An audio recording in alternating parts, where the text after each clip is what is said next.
Hello, everyone, and welcome back to Nightmare Narratives. I can picture some of you already in bed, maybe some of you just getting home from work. Wherever you are, whatever time it is, I'm glad you're here. If this helps you relax or sleep, please like and subscribe. It means a lot. Now let's get you comfortable, and I'll tell you tonight's story.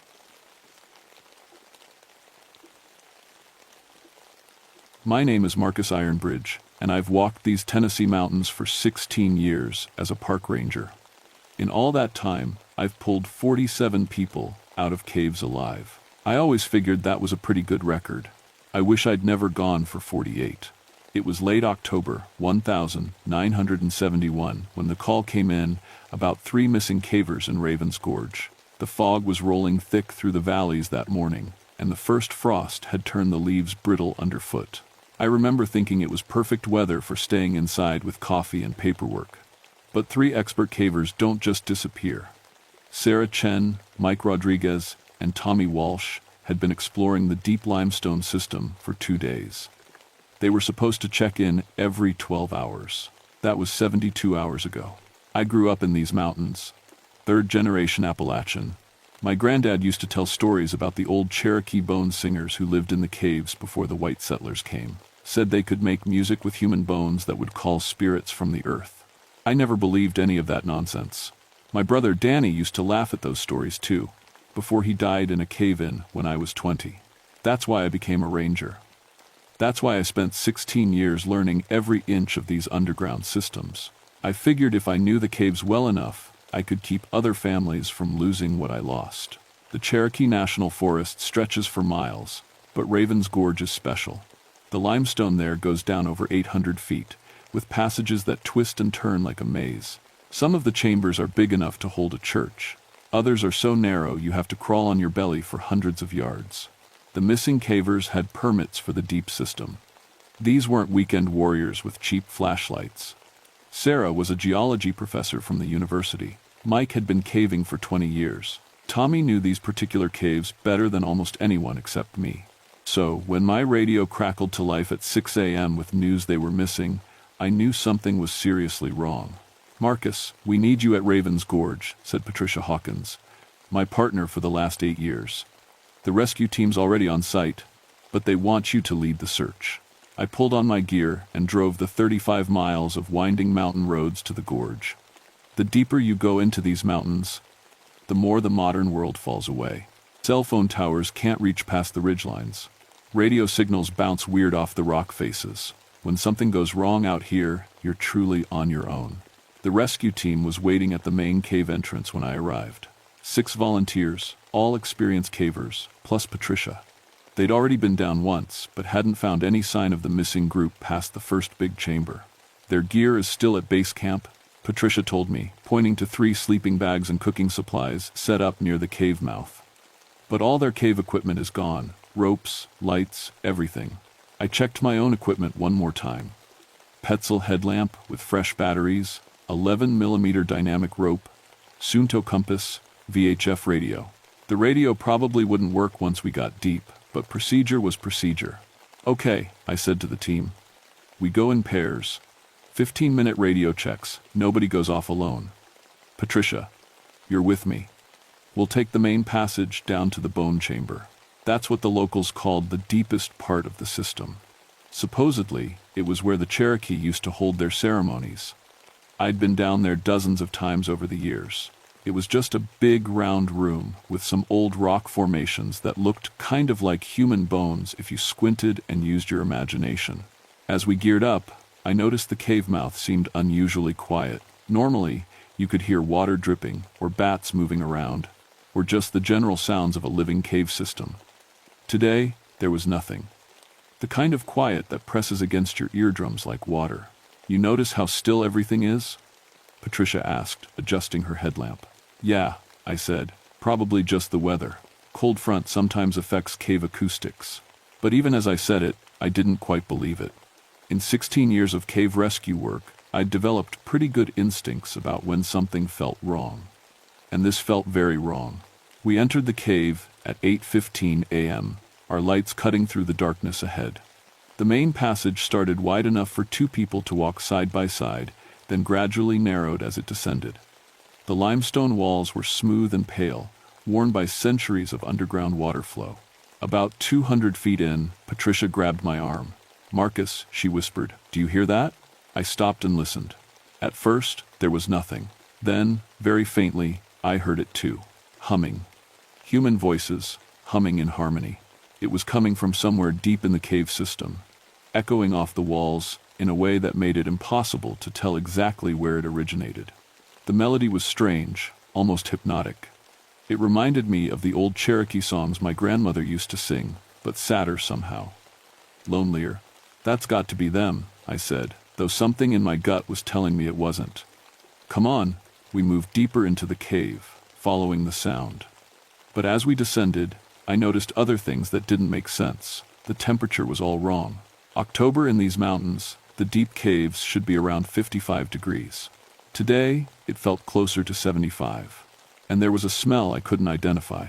Sweet, like flowers, but with an undertone that reminded me of very old bones. We'd been underground for about an hour when we found the first rope. It was hanging from a crack in the ceiling, perfectly positioned to help climbers reach a higher passage. But according to my maps, that passage was a dead end. I'd been up there myself 3 years ago. It went back maybe 30 feet and stopped at a solid rock wall. "Did you put this here?" Patricia asked, testing the rope's strength. "Never seen it before," I said, but the rope was good quality, the same type the missing cavers would have brought. Maybe they found something we missed. The humming was louder now, definitely coming from above us. Patricia started climbing first, with me following. The passage was exactly as I remembered it. Narrow, sloping upward, carved smooth by ancient water flow. Except now it didn't stop at a rock wall. Where the dead end should have been, there was an opening. A perfectly round hole in the stone, just big enough for a person to crawl through. Warm air flowed out of it, carrying that strange, sweet smell. "This wasn't here before," I said, running my hands around the opening. The stone was smooth, natural-looking. But I'd mapped this cave system myself. There was no passage here. "Caves change," Patricia said, though she sounded as confused as I felt. "Water finds new ways through, rock shifts." I wanted to believe that, but limestone doesn't just dissolve overnight. Changes like this take centuries, maybe thousands of years. The humming was definitely coming from beyond the opening. We crawled through, our lights revealing another passage that sloped down into darkness.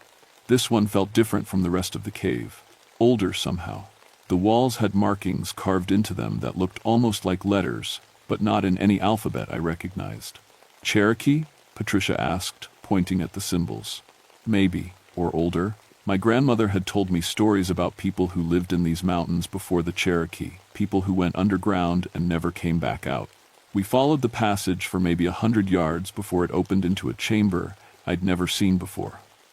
It was huge, bigger than any room in the mapped cave system. The ceiling disappeared into darkness above our headlamps. And the walls? The walls were covered in human bones, not scattered randomly, but arranged in perfect patterns. Spirals and circles and designs that seemed to move when you looked at them directly. Some of the bones were old, yellowed with age. Others looked fresh, still white and clean. "Jesus," Patricia whispered. In the center of the chamber, 3 figures sat in a perfect triangle. They weren't moving, weren't making the humming sound we'd been hearing. But even from across the room, I could see they were wearing the same type of caving gear our missing people had brought. "Sarah? Mike? Tommy?" I called out. No response. As we got closer, I could see why. They were dead, had been for a while, from the look of it, but that was impossible. They'd only been missing for 3 days. These bodies looked like they'd been here for weeks, maybe months. Their bones were visible through their decomposed flesh. And those bones were singing. I know how that sounds.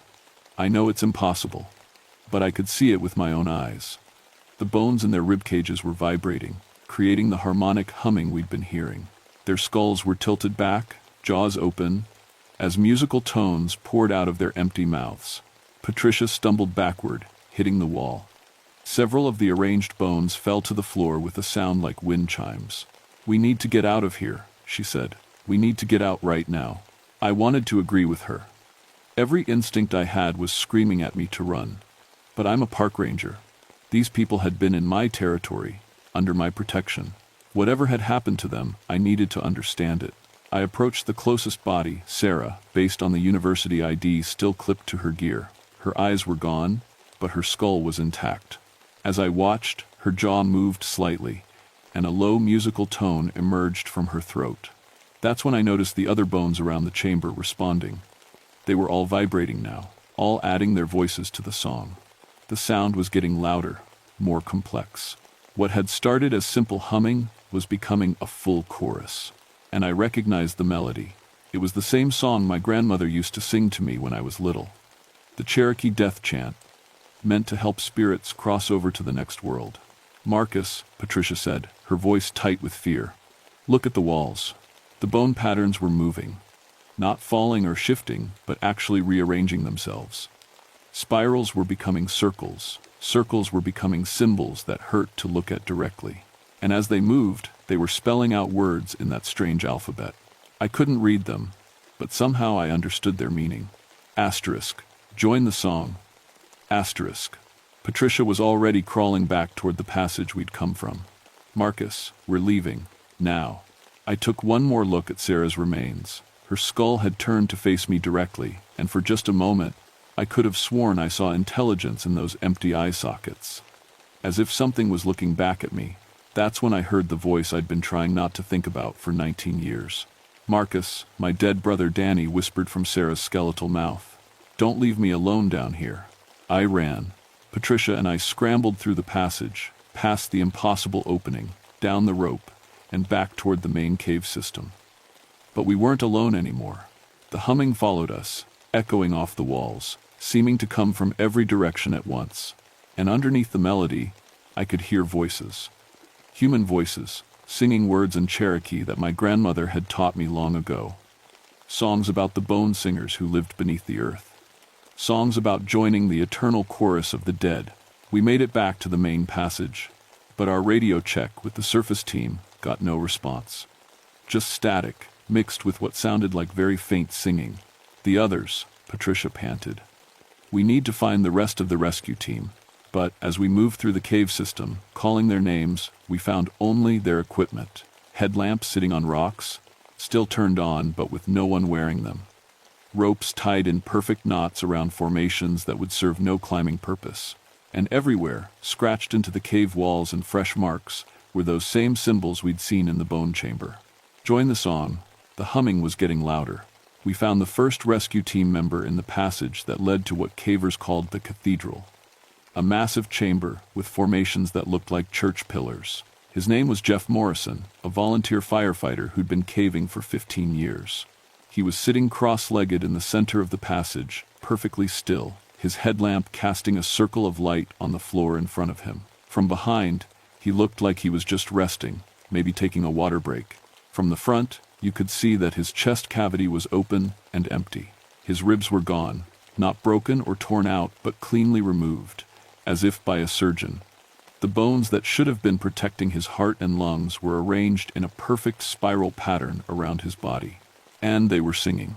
Each rib was vibrating at a different frequency, creating a complex harmony that made the cave walls themselves seem to hum in response. Jeff's body showed no signs of struggle, no blood, no trauma, just the impossible absence of bones that were now making music on the limestone floor. "How is he still sitting up?" Patricia whispered. I didn't have an answer. Without ribs, without the bone structure to support his torso, Jeff should have collapsed. But he sat there perfectly upright, his empty chest cavity moving slightly as air flowed through it, creating a sound like wind through a flute. That's when his head turned toward us. His eyes were still there, still aware. His mouth moved, trying to form words, but only musical tones came out. He was trying to tell us something, but his voice had become part of the bone song. Patricia grabbed my arm. "Marcus, his ribs. Look at his ribs." The spiral of bones around Jeff's body was slowly expanding, reaching toward us, not rolling or being pushed, but moving with purpose, as if they were alive. As they moved, they left scratches in the stone floor, scratches that formed letters. Asterisk. Your turn. Asterisk. We backed away, but the humming was coming from behind us now too.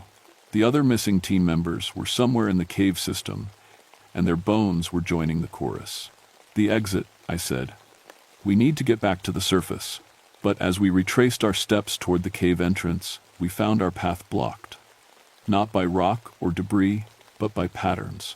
Bone patterns, identical to the ones we'd seen in the deep chamber, except these were made from the skeletons of animals. Deer, bears, smaller creatures I couldn't identify, all arranged in perfect geometric designs that seemed to shift and flow when we looked at them directly. And all of them singing. The cave system itself was changing. Passages that should have led up toward the entrance now curved down into darkness. The familiar landmarks I'd used for 16 years were gone, replaced by new formations that looked like they'd been there for centuries. "We're lost," Patricia said, though we both knew it was more than that. We weren't lost. We were being herded. Every time we tried to find a way out, we encountered more bone patterns, more singing skeletons. The melody was getting more complex, more beautiful, and more terrible. It was starting to get inside my head, making it hard to think clearly. I could hear my brother Danny's voice more clearly now, not just in the skeletal remains, but echoing through the cave system itself. "Remember the song Grandmother taught us?" he was saying, "about the bone singers who collect musicians for their eternal orchestra? You always said it was just a story." "Danny's dead," I told Patricia. "My brother died 19 years ago." "I know," she said, but she was looking at me strangely, and I realized I'd been talking to empty air. That's when we found the rest of our rescue team. They were in the cathedral, all 4 of them, arranged in a perfect circle around the central formation. Like Jeff, they were sitting upright with their chest cavities open, their ribs removed and placed in intricate patterns around their bodies. But these 4 were still alive. Tom Bradley, our youngest volunteer, saw us first. He tried to wave, but his arm movements were jerky, unnatural. When he opened his mouth to speak, only musical tones came out. His larynx had been replaced with something that looked like carved bone. The others were in various stages of the same process. Maria Santos was missing her spine, but somehow still sitting upright, her vertebrae arranged in a line that led to a dark opening in the cave wall I'd never seen before. Rick Palmer's skull had been opened, his brain replaced with a collection of small bones that chimed like bells when he moved his head. Sarah Kim, the most experienced caver on our team, was almost completely transformed. Most of her skeleton was gone, her body held together by something I couldn't understand, but she was still conscious, still aware. When she saw us, tears ran down her cheeks as she tried to mouth words her bone-replaced vocal cords couldn't produce. The patterns around them were moving faster now, becoming more complex. And I realized what I was looking at wasn't random decoration. It was sheet music. The bones were arranged to show rhythm, harmony, tempo. The entire cave system was being turned into a massive musical score, with human skeletons as the instruments. "They're still alive," Patricia said. "We can still save them." But even as she said it, we could see it wasn't true. Tom's remaining flesh was slowly dissolving, being replaced by more bone structures. Maria's organs were being carefully removed and set aside, leaving only the parts necessary to keep her brain functioning. They were being transformed, not killed, converted into living instruments for something that had been waiting in these caves for a very long time. That's when I saw the figures moving in the shadows beyond our lights. They were tall, impossibly thin, and seemed to be made entirely of bone. But these bones moved with fluid grace, as if held together by more than just joints and ligaments. They wore the shapes of humans, but they were clearly something else, something very old. Patricia's light caught one of them full on. Its skull was human, but elongated, with eye sockets that seemed to go back forever. Its rib cage was open like a harp, with thin bone strings stretched between the ribs that vibrated in the cave's air currents. Its hands had too many fingers, each one ending in a point that could have been a claw or a musical notation tool. When it saw our light on it, the creature smiled. Its teeth were all different sizes, arranged like organ pipes, and when it opened its mouth, the most beautiful and terrifying sound I'd ever heard filled the cave. It was calling the others. More bone singers emerged from the darkness. Dozens of them, maybe hundreds. Some looked like they had once been Cherokee, based on the bone jewelry and carved decorations they wore. Others seemed older, from cultures that had lived in these mountains before recorded history began. And some looked fresh, recent additions to their eternal chorus. "The missing cavers," I whispered. Sarah, Mike, and Tommy. They were there, transformed but still recognizable. Their skeletons had been carefully recrafted into new instruments. Sarah's ribcage had become a complex wind instrument, with her breathing providing the airflow. Mike's leg bones had been turned into percussion instruments, striking against the cave walls in rhythm with the song. Tommy's skull had been opened and fitted with bone strings, turning his head into a living violin. But their eyes were still human, still aware, still in pain. The bone singers began moving toward us, their movements creating new harmonies as different parts of their skeletal instruments vibrated. The music was hypnotic, beautiful in a way that made you want to stop running and just listen. I could feel it working on me. My legs were getting heavy. My thoughts were becoming fuzzy. The urge to sit down and join the music was getting stronger. Patricia was affected too. She'd stopped backing away and was just standing there, swaying slightly to the rhythm of the bone song. "Patricia," I said, shaking her shoulder, "we need to move." But when she turned to look at me, her eyes were different, glassy, unfocused. She opened her mouth to speak, but what came out was a perfect musical tone that harmonized with the bone singers' chorus. I was alone. The bone singers surrounded me, their music filling the cave, filling my head, promising peace and beauty, and an end to the loneliness I'd carried since Danny died.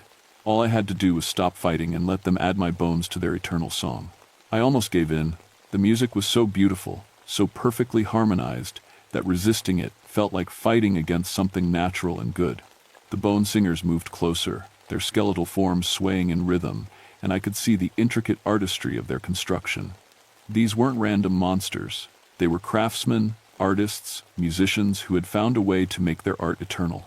Patricia was already beginning to change. Her skin was becoming translucent, and I could see her ribs starting to separate from her chest, getting ready to be removed and repurposed. She looked peaceful, even happy. "Join us, Marcus," she said, but her voice had that musical quality now, like she was singing instead of speaking. "Danny's waiting for you," and he was. I could see my brother among the bone singers, his skeleton beautiful and terrible. His ribcage opened into a complex harp that sang with each breath of cave air. He looked exactly as I remembered him, but made of bone and music and something that might have been magic. "I've been alone down here for so long," Danny's voice said, though it came from all the bone singers at once. "But now we can be together forever." For a moment, I wanted that more than anything. 19 years of guilt and grief, gone. Replaced by eternal music and the company of my brother. Then I remembered my grandmother's voice, teaching me and Danny the old Cherokee songs when we were kids. Not just the death chants and the bone singer stories, but the protection songs too. The ones that were meant to keep spirits at bay. "Grandmother told us more than just stories," I said to Danny's skeleton. "She taught us how to fight back." I started singing. Quietly at first, because I wasn't sure I remembered all the words. It was a song she'd made us learn, but told us never to use unless our lives depended on it. A song that was older than the Cherokee Nation, passed down from the people who lived in these mountains before recorded history began. The bone singers stopped moving. Their music faltered, becoming discordant. I sang louder, my voice cracking but gaining strength. The Cherokee words came back to me, along with their meaning. It was a song about iron, about the metal that spirits couldn't touch, about staying in the world of the living instead of joining the world of the dead. The bone singers began backing away, their forms becoming less solid, more like wisps of bone-colored smoke. But Danny's skeleton moved forward instead of back. "You can't leave me alone again," he said, and I could hear the desperate loneliness in his voice. "I've been waiting so long for someone to join the song." "I never left you," I said, tears running down my face as I continued singing the protection chant. "I became a ranger because of you. I learned these caves to honor you, but I can't become bones and music. I have to stay alive." The Iron Ranger badge on my chest was getting warm, almost hot. My grandmother had told me that iron disrupted spirit magic, but I'd never really believed her. I pulled the badge off and held it toward Danny's skeleton. Where the metal touched his bones, they became solid and real, instead of mystical and flowing. For just a moment, he looked like my brother again, instead of an impossible musical instrument. "I understand," he said, his voice normal now instead of singing. "But Marcus, they're not going to let you leave." The other bone singers had recovered from my protection song. They were moving again, closing in from all directions. Their music was angry now, discordant and threatening instead of beautiful and hypnotic. Patricia was almost completely transformed, her skeleton beginning to separate from her flesh. The missing cavers and rescue team members were being absorbed into the walls of the cave, becoming part of the architecture itself. I could sing the protection song, but it only worked for a few minutes at a time. And I was one person with a small iron badge against dozens of ancient spirits who had been collecting musicians for centuries. That's when I realized what my grandmother had really been trying to teach us. The protection song wasn't meant to fight the bone singers. It was meant to give you time to escape. But you couldn't escape by running. You had to disrupt their entire operation. The cave system itself had become their instrument. The walls, the formations, the passages, everything was positioned to create perfect acoustics for their eternal concert. If I could damage that, maybe I could break their power. I looked up at the cathedral's ceiling, where massive stalactites hung like frozen music. If those came down, they'd shatter the carefully arranged acoustics of the chamber. I pulled out my climbing gear and started setting charges. Not real explosives. I didn't carry those, but compressed air cartridges from my emergency kit. If I could position them right and trigger them all at once, the pressure change might be enough to destabilize the rock formations. The bone singers realized what I was doing and began moving faster, their music becoming urgent, desperate. But I was already climbing, using techniques I'd learned in 16 years of cave rescue work. Patricia, still partially transformed, tried to stop me. "Marcus, don't destroy the music," she sang. "It's so beautiful." "I know," I said, because it was beautiful. But beauty that requires death isn't really beautiful at all. I reached the ceiling and began setting my charges around the largest stalactite formations. Below me, the bone singers were climbing the walls with impossible grace, their skeletal forms flowing upward like smoke given structure. Danny's voice called to me one last time. "If you destroy this place, I'll be alone forever." "No," I said, activating the first charge. "You'll be free to move on." The compressed air exploded outward, sending shockwaves through the limestone. Cracks appeared in the ceiling, spreading like spider webs. The perfect acoustics that had taken centuries to develop began to collapse. The bone singers' music became chaotic, losing its harmony as the cave's resonance changed. Their forms started to flicker and fade, like radio signals losing reception. I triggered the rest of the charges in sequence, and the cathedral's ceiling began to fall. Tons of limestone crashed down, smashing the bone patterns, destroying the careful arrangements that had turned human skeletons into musical instruments. The sound was deafening, drowning out the bone singers' chorus completely. In the dust and chaos, I saw Patricia suddenly solid again, her transformation reversing as the spirits lost their power. The rescue team members were becoming human again, too, their stolen bones returning to their bodies. But the cave system was collapsing around us. "Everyone move!" I shouted, though I could barely hear my own voice over the sound of falling rock. We ran through passages that were closing behind us, past chambers that were folding in on themselves.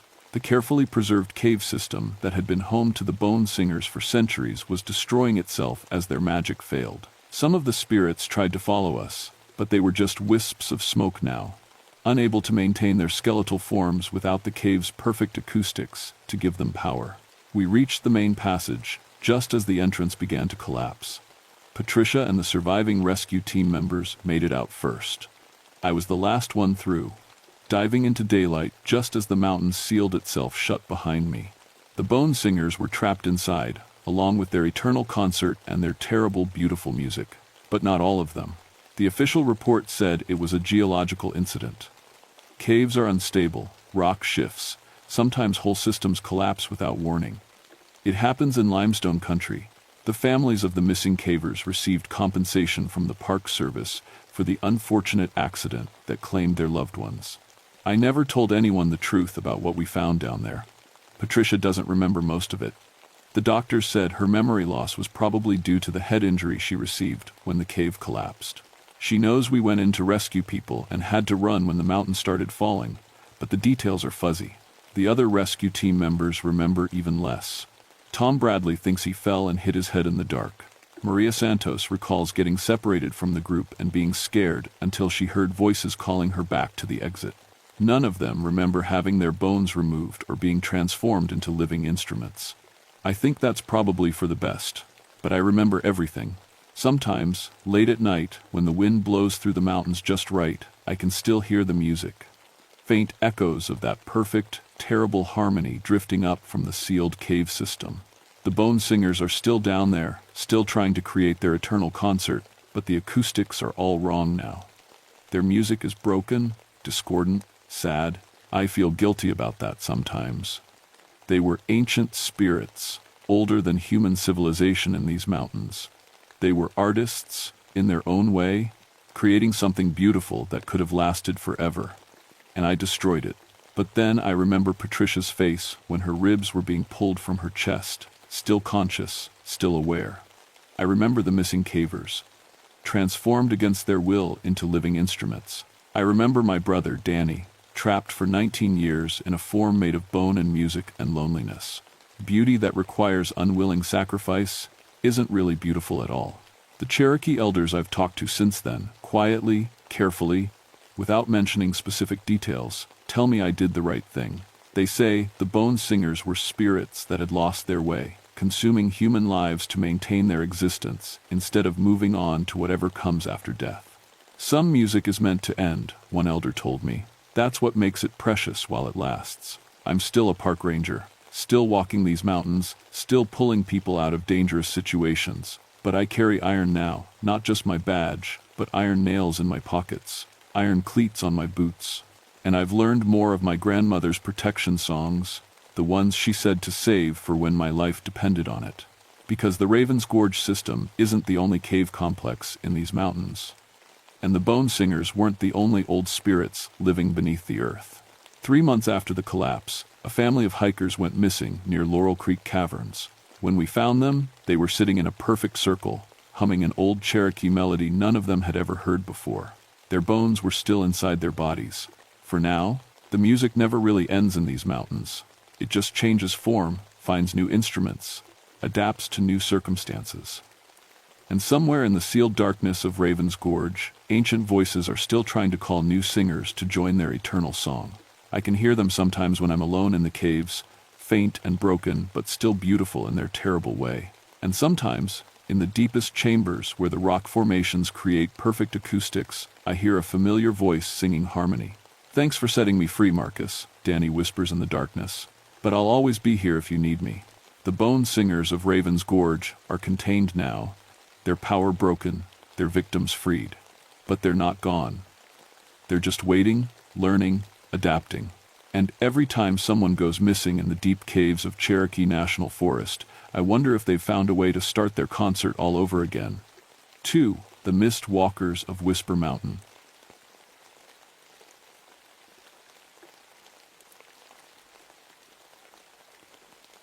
My name is Elizabeth Thornwood, and I spent 12 years tracking predators in these mountains before I learned what real monsters look like. People think being a park ranger is all about helping lost hikers and putting out campfires. They don't know about the 3 a.m. calls when something kills livestock in ways that don't make sense. They don't know about the reports that make your skin crawl, the ones you file away and hope never to see again. The Blue Ridge Mountains of Virginia hold secrets older than the roads that wind through them. I've walked these trails since I was 22, fresh out of college, with a zoology degree and big dreams about saving wildlife. Now I'm 34, and I've relocated over 200 black bears. I know every ridge, every hollow, every place where civilization gives way to something wilder. Widow's Peak sits 50 miles from the nearest town. It's the kind of place where your radio goes dead and your cell phone becomes a useless piece of plastic. The old logging camp up there has been empty since the 1,920 seconds, when the company just packed up and left. Local folks say the workers disappeared one winter, but that's just mountain talk. People love their ghost stories around here. The Melungeon families who lived in these mountains before anyone else had different stories. They talked about things that wore faces that weren't their own. Shapeshifters, skinwalkers, whatever you want to call them. I always figured it was just old superstition mixed with too much moonshine. That changed on January 15th, 1984. The call came in just after dawn. 3 hikers had made it down from Widow's Peak in the middle of the night, half frozen and talking crazy. They said they'd seen bears walking on two legs, wearing human faces. The dispatcher sounded tired when she called me. "Liz, we got another weird one. Probably just spooked city folks, but you better check it out." I loaded my gear into the truck, tranquilizer gun loaded with Telazol, GPS tracking equipment, my .300 Winchester Magnum for emergencies. The weather report called for a blizzard moving in from the west. I had maybe 6 hours before the roads became impossible. The drive up to Widow's Peak takes 2 hours on a good day. The road twists through forests so thick you can't see the sky. Every mile takes you further from cell towers and closer to the kind of quiet that makes city people nervous. I'd made this trip dozens of times, but something felt different that morning. The trees were too still. No birds, no squirrels, none of the usual mountain sounds. Even the wind seemed to hold its breath. I found the hikers' campsite 3 miles up the trail.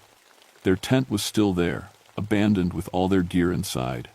Food scattered everywhere, sleeping bags torn to shreds. Whatever had visited them in the night had been looking for something. That's when I saw the first tracks. Bare paws, clear as day, in the mud beside the creek. But 50 feet later, they changed. The paw prints became human footprints, like someone had stepped out of bare feet and walked away on 2 legs. I'd never seen anything like it in 12 years of tracking. I took photos, measured the prints, tried to think of logical explanations. Maybe 2 different animals had passed through.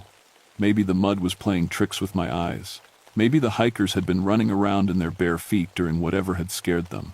But deep down, I knew I was looking at something impossible. The temperature was dropping fast. Snow started falling in thick, wet flakes that stuck to everything. I had to make a choice: head back to town before the storm hit, or follow the trail and see where it led. I followed the trail. The tracks led me up through the old logging area, past rusted equipment and collapsed buildings. The higher I climbed, the quieter it became. Even the snow seemed to fall without sound. I'd been hiking for an hour when I found the first skin. It was hanging from a tree branch like a shirt left out to dry. But it wasn't cloth. It was the complete hide of a white-tailed deer, turned inside out and stretched on a wooden frame. The skin was perfectly preserved, with every detail intact. Someone had removed it with surgical precision. My hands shook as I photographed it. This wasn't normal hunting practice. This was something else entirely. The trail camera I'd set up here 6 months ago was still working, solar battery keeping it alive through the winter. I pulled out the memory card, hoping it had caught whatever was happening up here. The first dozen photos showed normal wildlife: deer, raccoons, a few black bears passing through. Then the images started getting strange.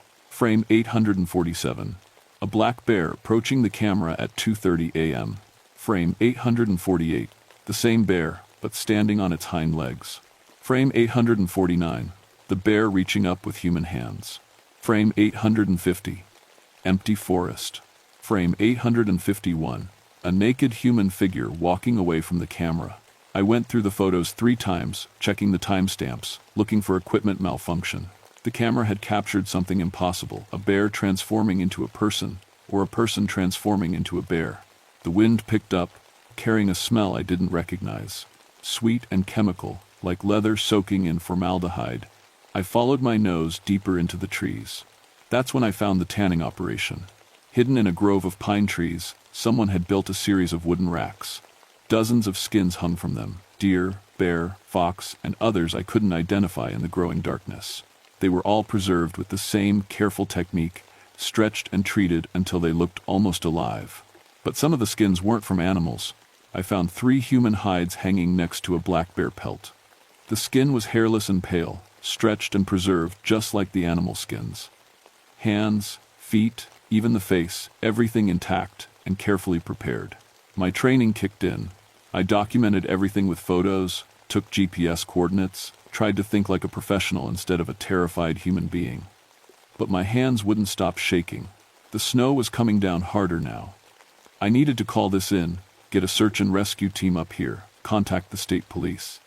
But my radio was nothing but static, and my cell phone showed no signal. I was completely alone. That's when I heard the voice calling my name. Elizabeth? Elizabeth Thornwood? I turned toward the sound. A figure was walking toward me through the snow, tall, wearing a Park Service uniform. As he got closer, I could see his face clearly. Thomas Ashworth. My backup ranger, the guy who'd covered my shifts when I got sick last month. Relief flooded through me. Tom, thank God you're here. You need to see this. There's something really wrong happening up here. He smiled, but something about his expression made my stomach turn. His teeth were too white, and his eyes didn't match his smile. I know, Elizabeth. I've been watching for a while now. What do you mean, watching? He stepped closer, and I noticed he wasn't wearing any cold weather gear. Just a summer uniform, like he'd walked up here in July instead of January. No jacket, no gloves, not even a hat, but he didn't seem cold at all. How long have you been up here, Tom?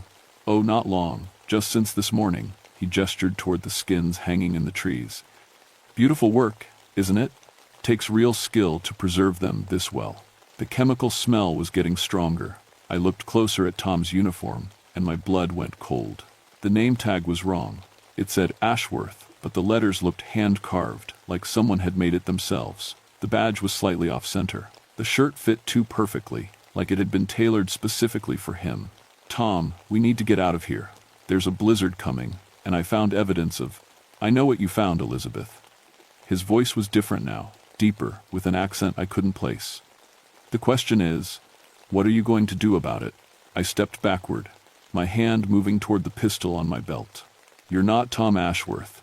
The thing wearing Tom's face tilted its head like a curious animal. No, it said, I'm not. I ran. My feet slipped in the snow as I crashed through the trees, heading back toward the trail. Behind me, I could hear laughter that didn't sound human.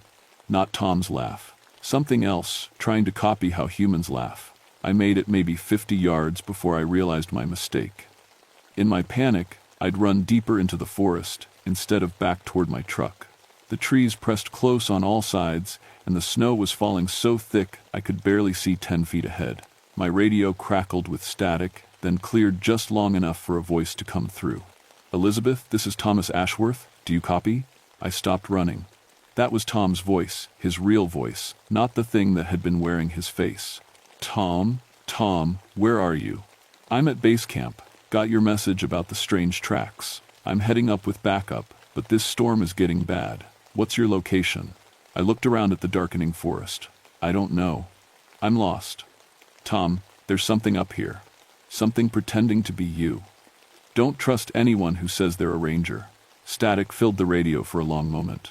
Elizabeth, are you feeling all right? You sound confused. Just stay put, and we'll find you. Tom, listen to me carefully. What did I bring you for your birthday last year? Silence. Tom? The radio was dead. I tried my cell phone again, still no signal. The snow was getting deeper, and the temperature was dropping fast. I needed shelter, and I needed it soon. The old logging camp was somewhere up ahead. If I could find it, I could wait out the storm and figure out what was happening. I followed what looked like an old road, hoping it would lead me to the buildings. The road led to something, all right? But it wasn't abandoned. Lights flickered between the trees, oil lamps and candles, casting dancing shadows on the snow. I could hear voices, multiple people talking in low tones. The chemical smell was stronger here, mixed with wood smoke and something else. Something that smelled like meat. I crept closer, staying in the trees. The old logging camp had been rebuilt. Not restored, rebuilt with materials that didn't match the original construction. New wooden buildings sat next to old stone foundations. Smoke rose from multiple chimneys. Through the windows, I could see people moving around inside, at least a dozen of them, all wearing different clothes, different faces. But something was wrong with the way they moved. Too smooth, too coordinated, like they were all following the same rhythm. I watched a woman walk past one of the windows. She was young, maybe 25, with long dark hair and pale skin. She was carrying something in her hands, a folded bundle of cloth. Except it wasn't cloth, it was skin. She shook it out like a bedsheet, and I saw arms, legs, a human torso. She held it up to the light, examining it carefully, then carried it to another room. Through another window, I saw an old man sitting at a table. He had a pile of faces in front of him, actual human faces, preserved like masks. He picked one up and held it against his own face, checking the fit. When he pulled it away, his features had changed completely. I understood then what I was looking at. A family of shapeshifters, living in the mountains, collecting human skins to wear as disguises. The missing hikers, the preserved hides, they were building a collection. My phone buzzed. Somehow, I had signal. A text message from Tom Ashworth. Found your truck. Where are you? Storm getting worse. I typed back quickly. At old logging camp. Multiple suspects. Send backup. The reply came immediately. On my way. Don't engage. I put the phone away and tried to think. If Tom was really coming, I needed to warn him about what was up here. These things could look like anyone, sound like anyone. How would we tell the difference? That's when I saw myself walk past the window. It was my face, my hair, my uniform. The thing was wearing my skin like a costume, moving around inside the building like it belonged there. I watched myself talk to the old man, saw him hand my face a bundle of fur, a bear skin. I watched my own face smile as it held up the bear hide, testing the weight of it. Then it walked toward the back door, coming outside, coming to find me. I had two choices. Run into the storm with no shelter and probably freeze to death, or find a way to fight. I checked my weapons, tranquilizer gun, pistol, and a knife. Nothing that seemed adequate for fighting shape-shifting monsters. But I remembered something from the old Melungeon stories my grandmother used to tell. Skinwalkers could be hurt by silver and fire. They were tied to their stolen skins, damaged the skin, and you damaged the creature wearing it. I didn't have silver bullets, but I had something else. I pulled out my emergency flare gun, loaded with a magnesium round that burned at 3,000 degrees. If I could hit one of these things while it was wearing a stolen skin, maybe I could hurt it enough to escape. The back door of the main building opened, and my own face looked out into the snow. Elizabeth? It called in my voice. Elizabeth? Are you out there? It's me, it's you. We've been looking for you. The thing wearing my skin stepped out into the snow. In the lamplight, I could see it wasn't perfect. The face was a little too tight, the movements slightly off, like someone wearing a mask that didn't quite fit. Come inside, Elizabeth. It's warm in here. We have food and dry clothes. You must be so cold. I raised the flare gun, aimed at the center of its chest, and pulled the trigger. The magnesium round hit my stolen face dead center and exploded in white fire. The creature screamed a sound like animals in pain mixed with human voices crying out. It clawed at its chest as the fake skin burned away, revealing something underneath that hurt to look at. The scream brought others running out of the buildings. More faces I recognized: Tom Ashworth, the missing hikers, people from town I'd seen but never met, all wearing stolen skins, all moving toward me with inhuman speed. I ran toward the deepest part of the forest, as the whole camp erupted in angry voices behind me. The chase lasted 3 hours. They followed me through the snow, calling out in familiar voices, trying to trick me into stopping. I heard my mother calling my name, my ex-husband apologizing for things that happened years ago, my dead father telling me to come home. But I kept running. The storm was getting worse. The wind screamed through the trees, and the snow was piling up knee-deep. I was leaving an easy trail to follow, but I had no choice. If I stopped moving, I'd freeze to death before they caught me. I found shelter in a shallow cave about a mile from the camp. It wasn't much, just a depression in the rock face, but it got me out of the wind. I huddled there with my remaining gear, trying to think of a plan. My phone buzzed again. Another text from Tom. Can see your tracks. Following now. Stay where you are. I wanted to believe it was really him, but I couldn't take the chance. Instead, I sent back. Prove you're really Tom. What did we talk about during your divorce? The reply took several minutes. His drinking. You said Sarah was right to leave me, but I should try to stay in the kids' lives. You made coffee and let me cry on your couch for 3 hours. That was Tom, the real Tom. Where are you? I texted back. Half-mile south of your position. Can see your tracks leading to the rocks. What the hell happened up here? I was about to text back when I heard voices approaching through the storm. Multiple people, all calling my name in different voices. They'd found my trail. I checked my weapons, 1 round left in the flare gun, 6 bullets in my pistol, the tranquilizer gun with 2 darts. Not enough for a whole family of monsters. The voices were getting closer. I could make out individual words now. Elizabeth, where are you? We just want to talk. Come out, wherever you are. That last voice was wrong, too playful, like a child's game instead of an adult conversation. These things didn't really understand human behavior, they just copied what they observed. I saw lights bobbing through the trees. Oil lamps, not flashlights. They were hunting the old way, like they'd been doing for generations. Elizabeth, this voice was different. Urgent, worried, human. Tom's voice, coming from a different direction. Tom? I called back, keeping my voice low. Liz, thank God, where are you? I could see a flashlight beam cutting through the snow, moving toward my position. It looked like standard Park Service equipment, not the oil lamps the creatures were carrying. I'm in the rocks, I called back. Be careful, there's a whole family of them up here. The flashlight beam swung toward my voice. In the light, I could see Tom's face. He looked tired and scared, but it was definitely him.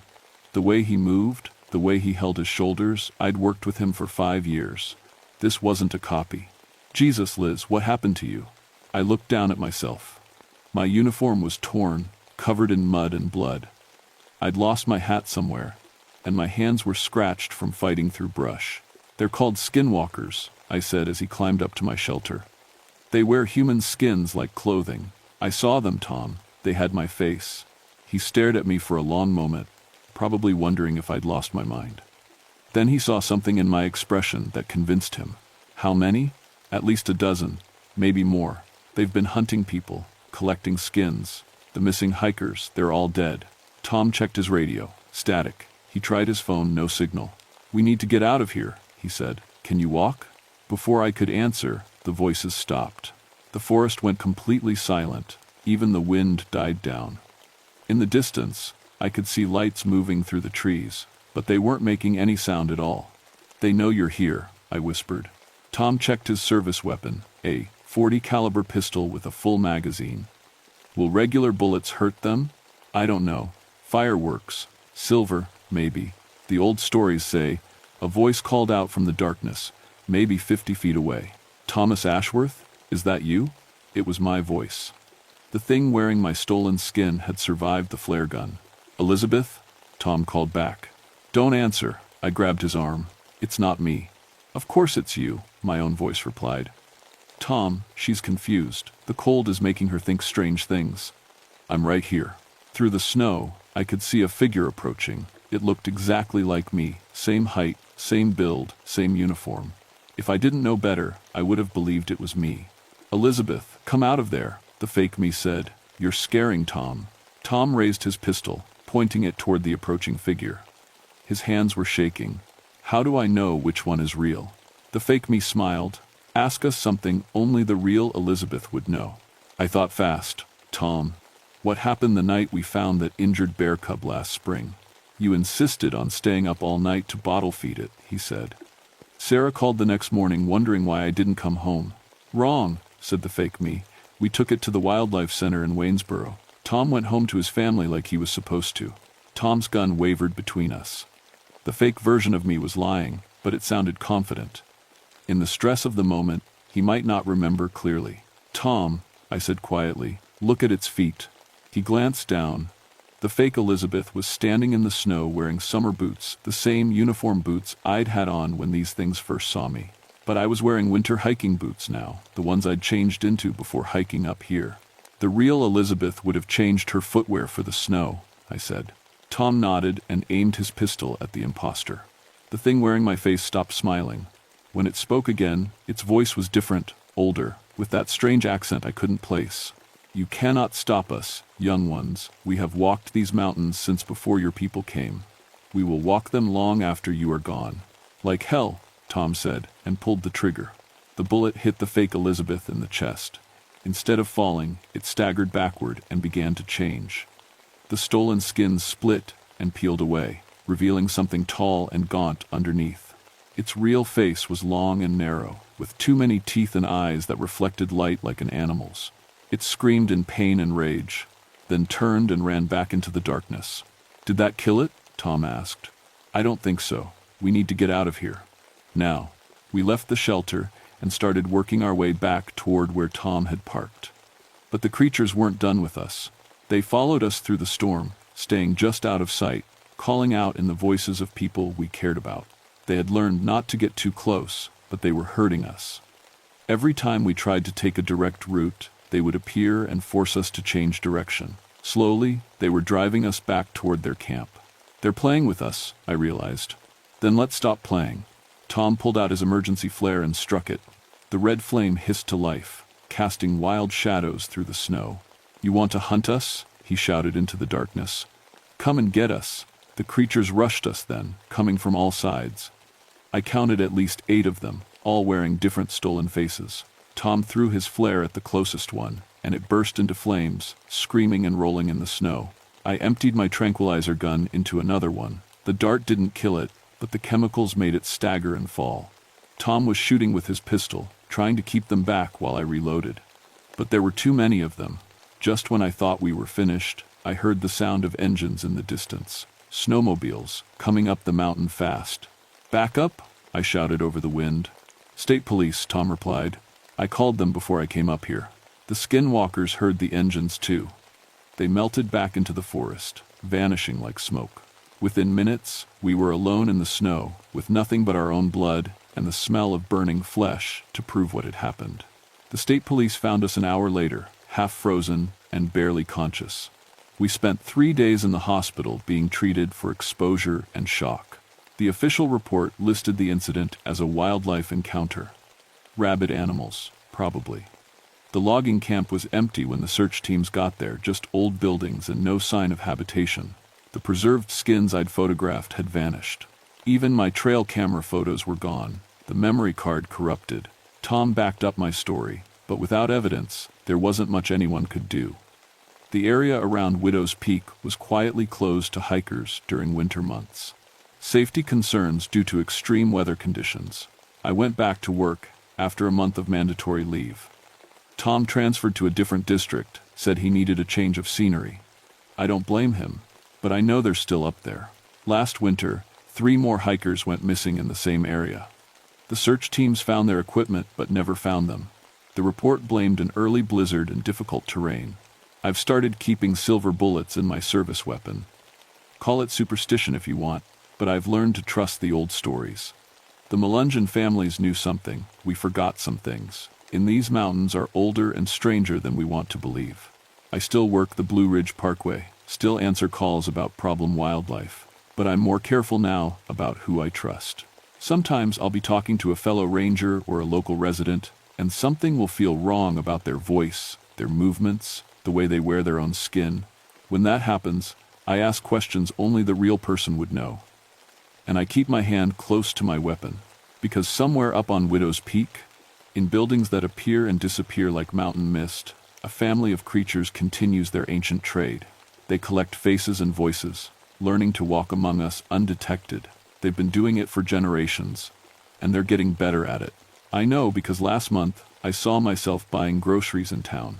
Same face, same voice, same mannerisms. The clerk didn't notice anything strange, rang up the purchase with a smile, and wished me a good day. But I was at home that day, 50 miles away, filing reports. They're not just hiding in the mountains anymore. They're walking among us, wearing our faces, living our lives. The skin trade is expanding, and I don't know how to stop it. I just know that sometimes, late at night, I get text messages from Tom Ashworth. He asks how I'm doing, if I remember what happened up there, if I ever think about going back. But Tom Ashworth moved to Oregon 6 months ago and changed his phone number. Whoever is texting me, they want me to know they're still watching, still learning, still collecting. And someday soon, they'll have enough faces to walk freely in our world, perfect copies of people we trust. By then, it will be too late to tell the difference between the hunters and the hunted. The skin trade of Widow's Peak continues, and business is good.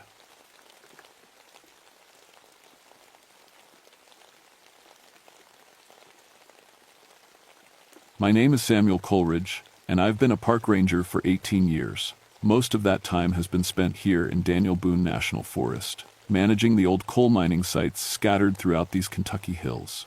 People think it's boring work, checking fences, updating historical markers, making sure nobody falls down an old mine shaft.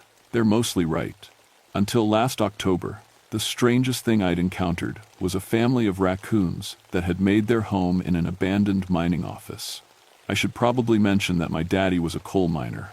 Died when I was 12 in a collapse over in Harlan County. Maybe that's why I ended up taking care of these old sites. Felt like I owed something to the miners who worked here, died here. My mother always said I was trying to make peace with ghosts, but I never believed in that kind of thing. The Black Damp Hollow site sits about 15 miles from the nearest paved road, deep in a valley that seems to catch fog like a bull catches water. It's what's left of a company town called Prosperity, though there wasn't much prosperous about it from what I can tell. The mine operated from 1889 to 1894, then shut down after what the records call geological instability. That's a fancy way of saying the mountain tried to swallow the whole operation. The town itself is mostly foundations now. 12 people still live there, mostly elderly folks whose families never left after the mine closed. There's Martha Crowley, who runs a tiny general store that's more museum than business, and her brother Tom, who knows more about local mining history than anyone has a right to. The rest keep to themselves. What makes Black Damp Hollow different from my other sites is the mine itself. Most old coal mines around here are sealed with concrete or steel barriers. This one still has the original timber supports, blocking the main entrance, though they've been reinforced over the years. The shaft goes down about 200 feet, then branches into a network of tunnels that follow the coal seam. According to the old maps, there are at least 6 different levels, all connected by a central shaft. On October 15th, I got a call from the Forest Service dispatch. 3 spelunkers had reported hearing voices calling for help from inside the sealed mine. They'd been camping near the entrance the night before and heard what sounded like men shouting for rescue. The voices came from deep inside the mountain, they said. When they tried to get closer to help, they couldn't find any way past the timber barriers. I drove out there that afternoon, figuring I'd find evidence of kids playing pranks or maybe somebody's radio picking up CB chatter from truckers on the interstate 20 miles away. The mountain has a way of carrying sounds in strange directions. The mine entrance sits at the bottom of a steep hollow, surrounded by oak trees that were already losing their leaves. The old timber barriers looked solid, 12 by 12 posts set deep in concrete, with steel mesh filling the gaps. Nobody had been through there recently. But when I got close to the entrance, my breath started showing like it was January instead of October. I checked my thermometer, 68 degrees in the sunshine, 20 feet from the mine, 42 degrees right at the entrance, a 26-degree difference with no explanation. That should have been my first warning. I spent 2 hours that day checking the perimeter, looking for other openings the spelunkers might have mistaken for the main shaft. Found nothing except old air vents, all properly sealed. The whole site felt wrong somehow, though I couldn't put my finger on why. The woods were too quiet. No bird sounds, no squirrels chattering. Even the flies seemed to avoid the area near the mine. Driving home that evening, I told myself it was nothing. Temperature differences near mines aren't unusual. Underground air stays cool year-round. The silence was probably just seasonal, animals preparing for winter.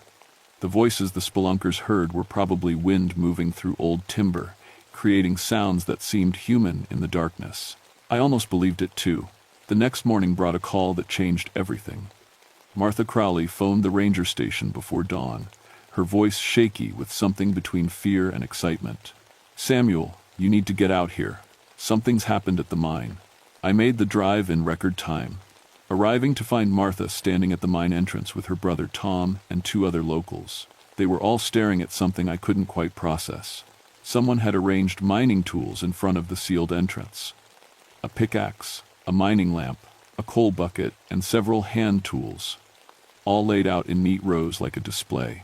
The items looked old but well maintained, the metal clean and oiled. "Were these here yesterday?" I asked. Tom shook his head. "Ground was clear yesterday evening when I walked my dog past here. Found them this morning, just like this." I knelt down to examine the tools. The pickaxe was a beautiful piece, wooden handle worn smooth by decades of use, steel head sharp enough to cut coal. The mining lamp was the type used in the 1890 seconds, brass and glass with a wick system for burning oil. It was filled and ready to light. "These belong to anyone in town?" "Nobody's used tools like this for 40 years, Martha said. "My grandfather had similar ones, but they're hanging in my store. Have been, for decades." I stood up and looked at the assembled group. Martha and Tom were both in their 70s, born and raised in Blackdamp Hollow. The other two men, brothers named Pete and Joe Kinzer, were in their 60s and had lived here their whole lives too. Any ideas how these got here? Same way the voices got in the mine, Pete said quietly. I spent the rest of the morning photographing the tools and checking for footprints. The ground around the mine was soft from recent rain, but I found no human tracks. No tire marks from vehicles. No indication anyone had walked through the area carrying equipment. What bothered me most was the condition of the tools. They looked like they'd been used recently. Coal dust in the crevices of the pickaxe head, oil fresh in the lamp's reservoir. But these were antique tools, museum pieces. Nobody had used equipment like this for decades. I decided to take the mining lamp back to my office for closer examination. The moment I picked it up, it felt warm in my hands. Not hot, just body temperature, as if someone had been holding it recently. That afternoon, I called the state archaeologist to report the find. Dr. Rebecca Hayes drove out the next day to examine the site and remaining tools. She confirmed they were period pieces from the 1,892, exactly the type used in this mine during its operational years. Samuel, these tools are worth thousands of dollars to collectors, she told me. The lamp alone is museum quality. Nobody just leaves items like this sitting outside. Could they have been buried here? Maybe exposed by rain? The brass would be green with corrosion after a century underground. This lamp looks like it was polished yesterday. Dr. Hayes took detailed photographs and measurements, then loaded the tools into her truck. As we worked, neither of us mentioned the temperature drop near the mine entrance. Neither of us talked about how our voices seemed muffled when we got within 10 feet of the timber barriers. But I could see in her eyes that she felt it too, the wrongness that hung over this place like morning fog. That night, I took the mining lamp home with me. I set it on my kitchen table while I made dinner and tried to think through logical explanations for what was happening. Someone was playing an elaborate prank. Kids from town had found a cache of old tools and decided to mess with the ranger. Maybe there was a historical reenactment group in the area. Around 11 o'clock, as I was getting ready for bed, the lamp started glowing. Not the wick. The brass itself began giving off a soft, warm light. I watched it from across the room, my heart hammering against my ribs. The glow pulsed gently, like breathing. After about 5 minutes, it faded back to normal. I should have called someone, should have reported it to my supervisor, or Dr. Hayes, or even Martha Crowley. Instead, I sat at my kitchen table until dawn, watching an antique mining lamp that glowed without fire, and remembering stories my father used to tell about miners who never made it out of their last shift. The next morning, I drove back to Blackdamp Hollow with the lamp in my passenger seat. I had to know what was happening at that mine. I had to understand why a piece of 1,890 seconds mining equipment was behaving like it was alive. I should have stayed home. The lamp started glowing again the moment I parked near the mine entrance. This time, the light was brighter, more focused. As I carried it toward the sealed opening, the glow intensified until I could read by it like a flashlight. Martha met me at the mine site, carrying a thick folder of papers. I spent all night going through my grandfather's records, she said. Found something you need to see. She opened the folder and pulled out a yellowed newspaper clipping from 1,894. The headline read, "Prosperity Mine Disaster Claims 73 Lives, Rescue Efforts Abandoned." "I've heard about the disaster," I said. "Geological instability caused a collapse. That's what they reported. But look at this." She handed me another document. A handwritten letter dated 3 weeks after the disaster. My great-grandfather wrote this to a lawyer in Lexington. Never sent it. I read the letter by the lamp's strange light. Asterisk. The truth about what happened at Prosperity Mine must be told. The collapse was no accident. Mr. Hensley and his partners sealed those men inside deliberately, flooding the lower tunnels to collect insurance money. 73 miners trapped below with no way out. We could hear them calling for help for days, but Hensley had armed guards keeping us away. Said it was too dangerous for rescue attempts. By the time we convinced the sheriff to investigate, the voices had stopped. Company claimed the men died in the original collapse, but we know better. They starved down there, or drowned when the flooding reached their level. Asterisk. My hands started shaking as I read. The mining lamp's glow brightened, casting dancing shadows on the ground around us. Why didn't your great-grandfather send this letter? Hensley owned half the county back then. Judges, sheriff, newspaper editor, all in his pocket. Speaking out meant losing your job, your home, maybe your life. Martha's voice was barely a whisper. But the miners never forgot. Every family in Black Damp Hollow lost someone in that mine. As she spoke, I heard something that made my blood freeze. Voices calling from inside the mountain, faint but distinct, men shouting for help. Do you hear that? I asked. Martha nodded, tears in her eyes. They've been calling for help for 130 years, Samuel. Nobody ever came. The voices grew louder. I could make out individual words now. Help us. We're trapped. Someone get us out of here. They came from deep inside the mine, echoing up through 200 feet of rock and timber. I pulled out my radio and called Forest Service dispatch, asking for an emergency rescue team. Even as I made the call, I knew how crazy it sounded.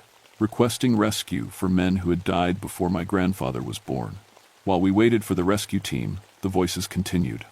Sometimes they were loud enough that Martha and I looked at each other in shock.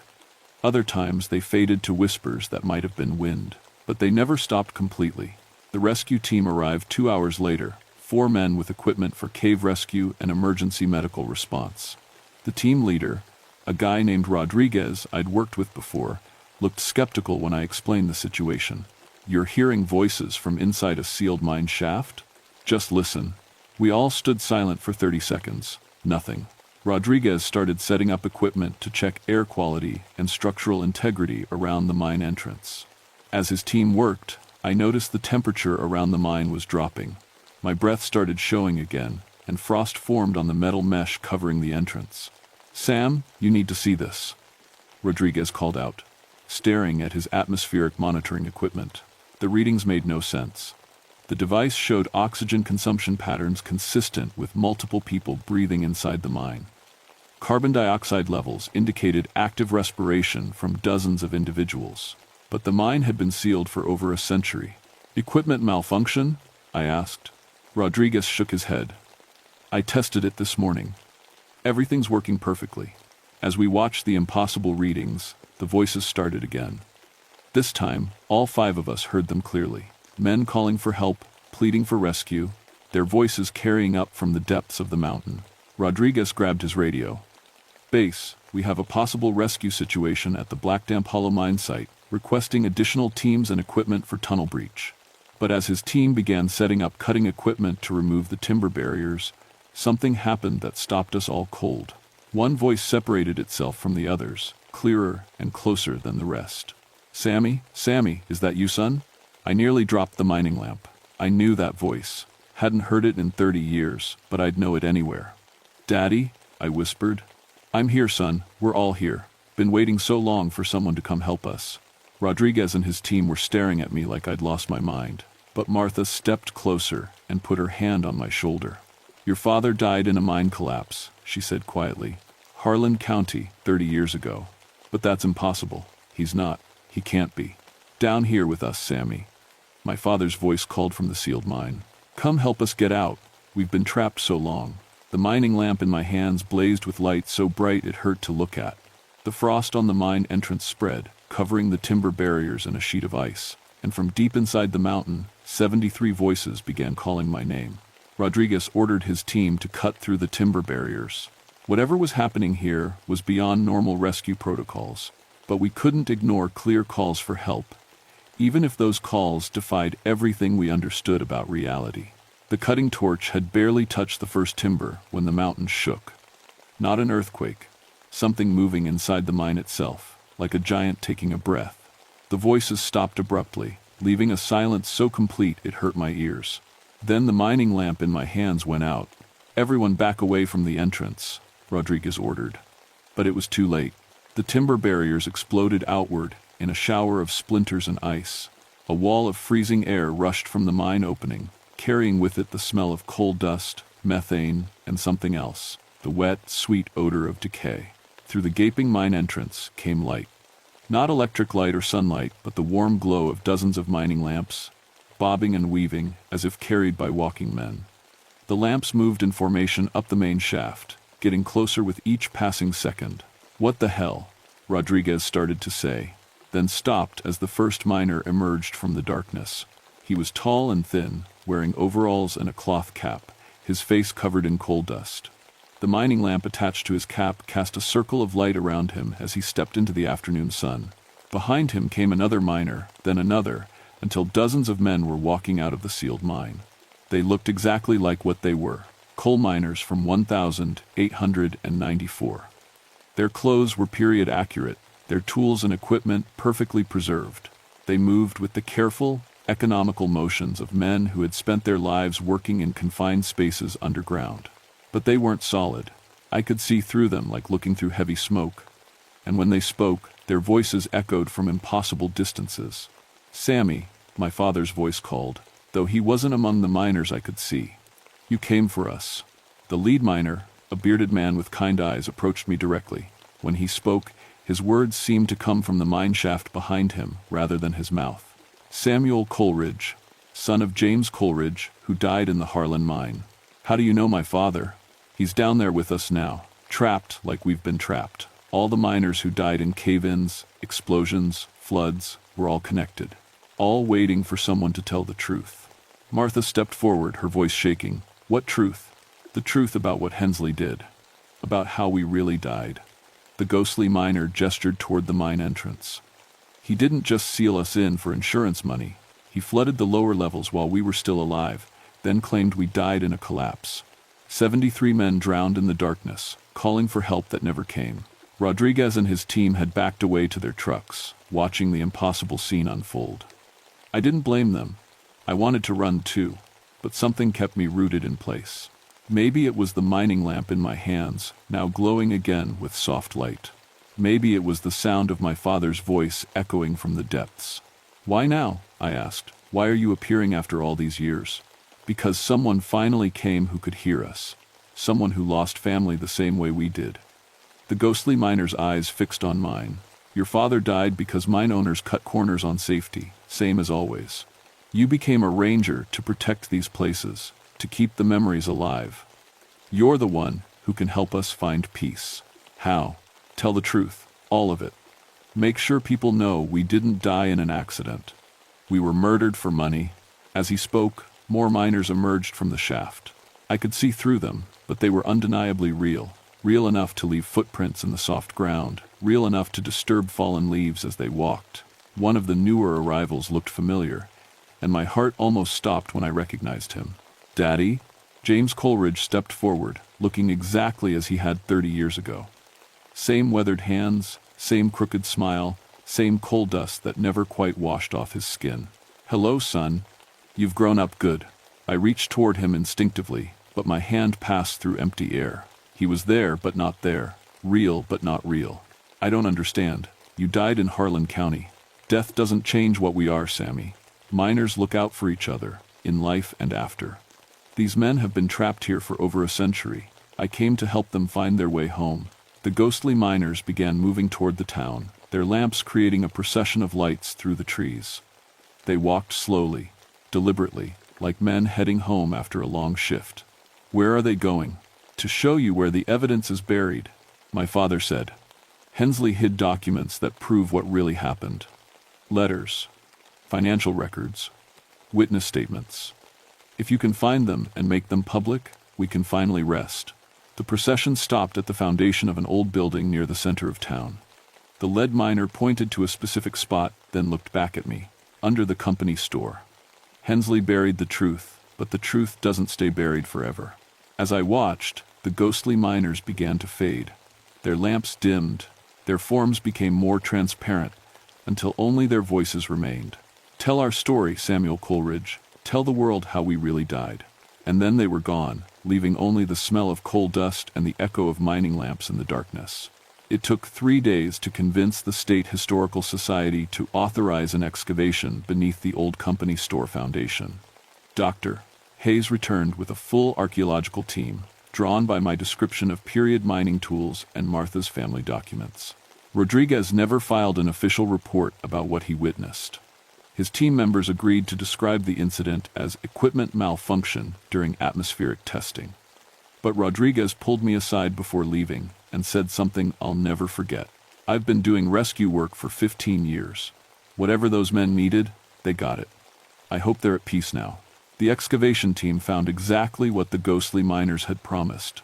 Buried in a lead-lined box beneath the company store foundation were dozens of documents. Insurance policies taken out on miners' lives just weeks before the disaster. Correspondence between Hensley and his business partners discussing controlled flooding, and witness statements from townspeople who heard the trapped miners calling for help for days after the supposed collapse. The most damning evidence was Hensley's own handwritten confession, apparently prepared for a lawyer but never delivered. In it, he admitted to deliberately flooding the lower mine levels to collect insurance money, knowing full well that miners were still alive below. He described hearing their voices echoing up from the flooded tunnels and posting guards to prevent rescue attempts. The confession ended with a single line: "God forgive me, but the money was worth more than their lives." Dr. Hayes called it the most significant archaeological discovery in Kentucky mining history. The documents were donated to the state archives, and the story of the Black Damp Hollow massacre was finally told in full. A memorial was erected at the mine site, listing all 73 victims by name. Martha Crowley provided most of the names from her family's records, stories passed down through generations of survivors. I continued working as a ranger at Black Damp Hollow, but the place was different now.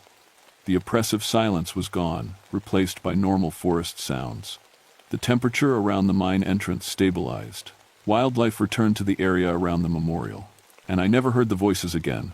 But sometimes, when I'm doing maintenance work around the memorial, I find small things that shouldn't be there. A pickaxe left leaning against a tree. Coal dust scattered on the memorial stone in patterns that look like signatures. Fresh flowers that nobody in town will claim to have left. I think the miners are still here, but peacefully now. No longer trapped, no longer calling for help. Just watching over the place where they lived and died, making sure their story is never forgotten again. The mining lamp sits on my office desk now, no longer glowing with supernatural light. It's just an antique tool, a piece of history. But every once in a while, usually on quiet autumn evenings when the fog settles heavy in the hollow, I catch a faint reflection in its brass surface, the image of men walking home after their final shift, their work finally done. People ask me sometimes if I really believe in ghosts. I tell them I believe in justice, in truth, and in the bonds that connect working people across time and death. Whether you call that supernatural or just human nature doesn't much matter to me. What matters is that 73 murdered men finally got to tell their story. And somewhere in the darkness beyond death, a son got to see his father one last time. The mountain is quiet now, but it's a good quiet. The kind that comes after a long carried burden has finally been set down.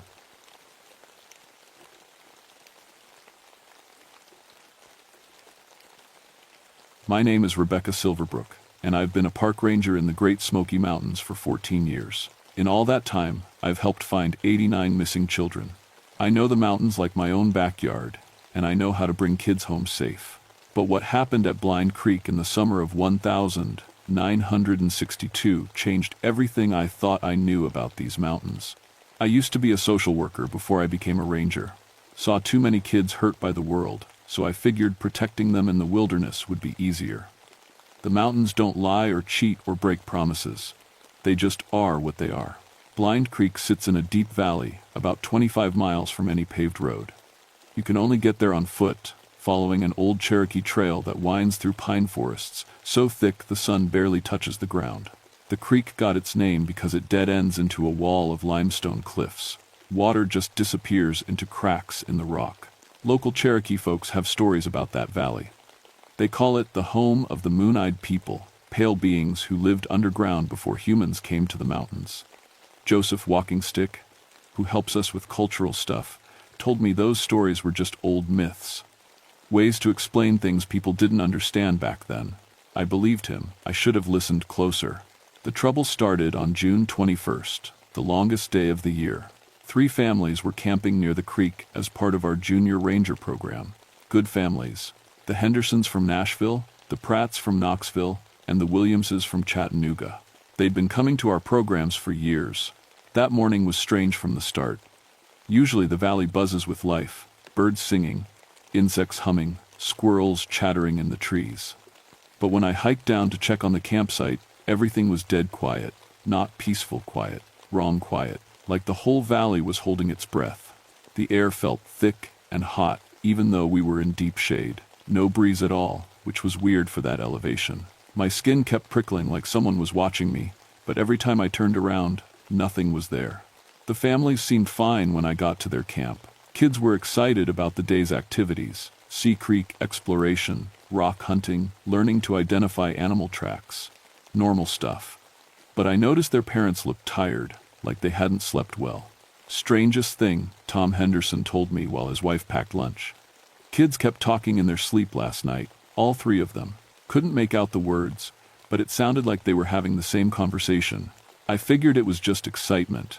Kids do weird stuff when they're camping. Around noon, I led the three children, Amy Henderson, 8 years old, Marcus Pratt, 10, and little Sarah Williams, just 6, down to the creek to look for fossils. The water was lower than I'd ever seen it, probably because of the hot, dry summer we'd been having. That's when we found the stones. Where the water had dropped, you could see perfectly round stones arranged in circles on the creek bed. Not natural formations, these were placed by hand. Each circle was about 6 feet across, and they were all connected by lines of smaller stones, like some kind of pattern or message. Who made these? Amy asked, kneeling down to touch one of the stones. Probably just rocks that got washed around, I said, but I didn't believe it. The pattern was too perfect, too deliberate. Marcus waded deeper into the creek, following the stone lines. There's more over here. Look, Miss Rebecca. I followed him and felt my breath catch. The pattern stretched underwater as far as I could see, disappearing into the dark pools near the limestone cliffs. Hundreds of stones, all arranged with impossible precision, and they were warm. Not sun-warmed. These stones felt like they had heat coming from inside them. Can we collect some? Sarah asked, reaching for a smooth white stone that seemed to glow in the dark water. Don't touch them, I said quickly, though I couldn't explain why. Something about those stones made my skin crawl. We spent the afternoon looking for regular fossils upstream, but my mind kept going back to those patterns. Who could have made them? When? And why did they feel so important, like they were trying to tell me something? As evening came, the wrongness in the valley got stronger. The silence pressed down like a heavy blanket. Even the creek seemed to flow more quietly than usual. The families gathered around their campfire, but the flames flickered strangely, casting shadows that moved the wrong way. I radioed back to headquarters to report everything normal, but my voice sounded hollow in the dead air. That night, I camped nearby in my ranger station, really just a small cabin with a radio and basic supplies. I should have slept fine. I was tired enough, but something kept me awake. A sound like children singing, so faint I couldn't be sure I was really hearing it. When I finally dozed off near dawn, I dreamed of pale children with silver eyes, playing games I didn't understand in caves that sparkled like stars. I should have known then, should have packed everyone up and hiked them out of that valley, but I didn't. And by the next morning, all 3 children were gone. I woke up to screaming. Tom Henderson's voice cracked as he shouted my name across the valley. I grabbed my radio and flashlight and ran barefoot from my cabin to their campsite, my heart pounding harder with each step. All 3 parents stood around the cold remains of their campfire, still in their pajamas. The Pratts were holding each other and crying. Mrs. Williams kept calling Sarah's name into the empty woods. "They're gone," Tom said when he saw me. His face was white as paper. All 3 kids. We woke up and they were just gone. The children's sleeping bags were empty but not disturbed, like they'd simply vanished into thin air. No signs of struggle, no sounds in the night. At least none the parents remembered. I radioed for backup immediately. Within 2 hours, we had search and rescue teams, K9 units, and a helicopter circling the valley. Standard procedure for missing children in the wilderness. But nothing about this felt standard. The dogs picked up the children's scent trail easily enough. It led straight from the campsite down to the creek, following the same path we'd taken the day before, right to where those strange stone patterns were. And then the trail just stopped. "Dogs are acting weird," Jake Morrison, our lead K9 handler, told me. His German Shepherd, Rex, was whining and backing away from the water. "Won't go past this point." Never seen him refuse to track before. I knelt down where the scent trail ended. We were right next to the stone circles I'd found yesterday, but something was different. The patterns were changed. New stones had been added, and the arrangements were more complex, like someone had been working on them all night. Or something. "Ma'am?" One of the search team volunteers, a college kid named Danny, was pointing upstream. "You need to see this." I followed him about 50 yards to where the creek made a sharp bend. There, clear as day in the soft mud, were 3 sets of small footprints. Bare feet, child-sized, Amy's, Marcus's, and Sarah's. I could tell by the size differences. But they weren't alone. Mixed in with the children's tracks were other prints. Same size, same shape, but different somehow. Too pale, like they'd been made by feet that had never seen sunlight. And they seemed to shimmer when I looked at them directly, becoming hard to focus on. "Those are weird prints," Danny said, kneeling next to me. "Look how they shine." As we watched, the strange footprints began to fade. Not like they were washing away, like they were dissolving back into the mud. Within minutes, only the children's tracks remained. "Did you see that?" I asked Danny. He looked confused. "See what?" I stared at him. He was looking right at the spot where the pale prints had been, but his eyes seemed to slide away, like his brain couldn't hold on to what he'd seen. The helicopter pilot reported something strange too. "Getting weird readings on my instruments when I fly over the creek," he radioed down. "Compass spins like crazy. Radio keeps picking up this high-pitched sound." I climbed up to a ridge where I could get better radio reception and called in more resources. We needed experts, more equipment, maybe even the FBI. 3 children don't just vanish without a trace. But as I was talking to the dispatcher, I caught movement in my peripheral vision. Down in the valley, near the tree line opposite the creek, children.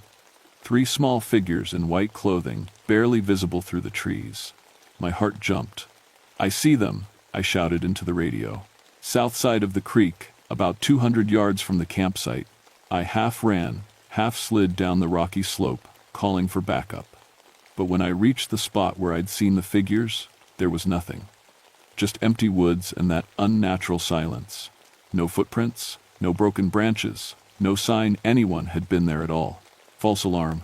I had to radio back. Thought I saw movement, but it was nothing. Except I knew what I'd seen.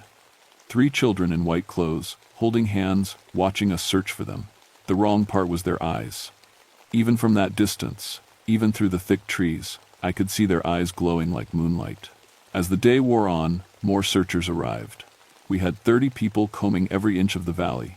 Professional trackers, local volunteers, even some Cherokee scouts that Joseph Walking Stick brought in. But the valley seemed to be working against us. Radios crackled with static. Compass needles spun wildly near the creek. 3 different people reported seeing children in the trees, but when we investigated, we found nothing. The worst part was the feeling that we were being watched. All of us felt it. Experienced woodsmen who'd never been spooked by anything were jumping at shadows, looking over their shoulders, talking in whispers. Around sunset, we found something that made everyone stop talking. Marcus Pratt's backpack was hanging from a tree branch about 15 feet off the ground, not thrown there, placed there, carefully positioned so it wouldn't fall. There were no climbing marks on the tree. No way a 10-year-old could have reached that high. And the backpack wasn't damaged or dirty.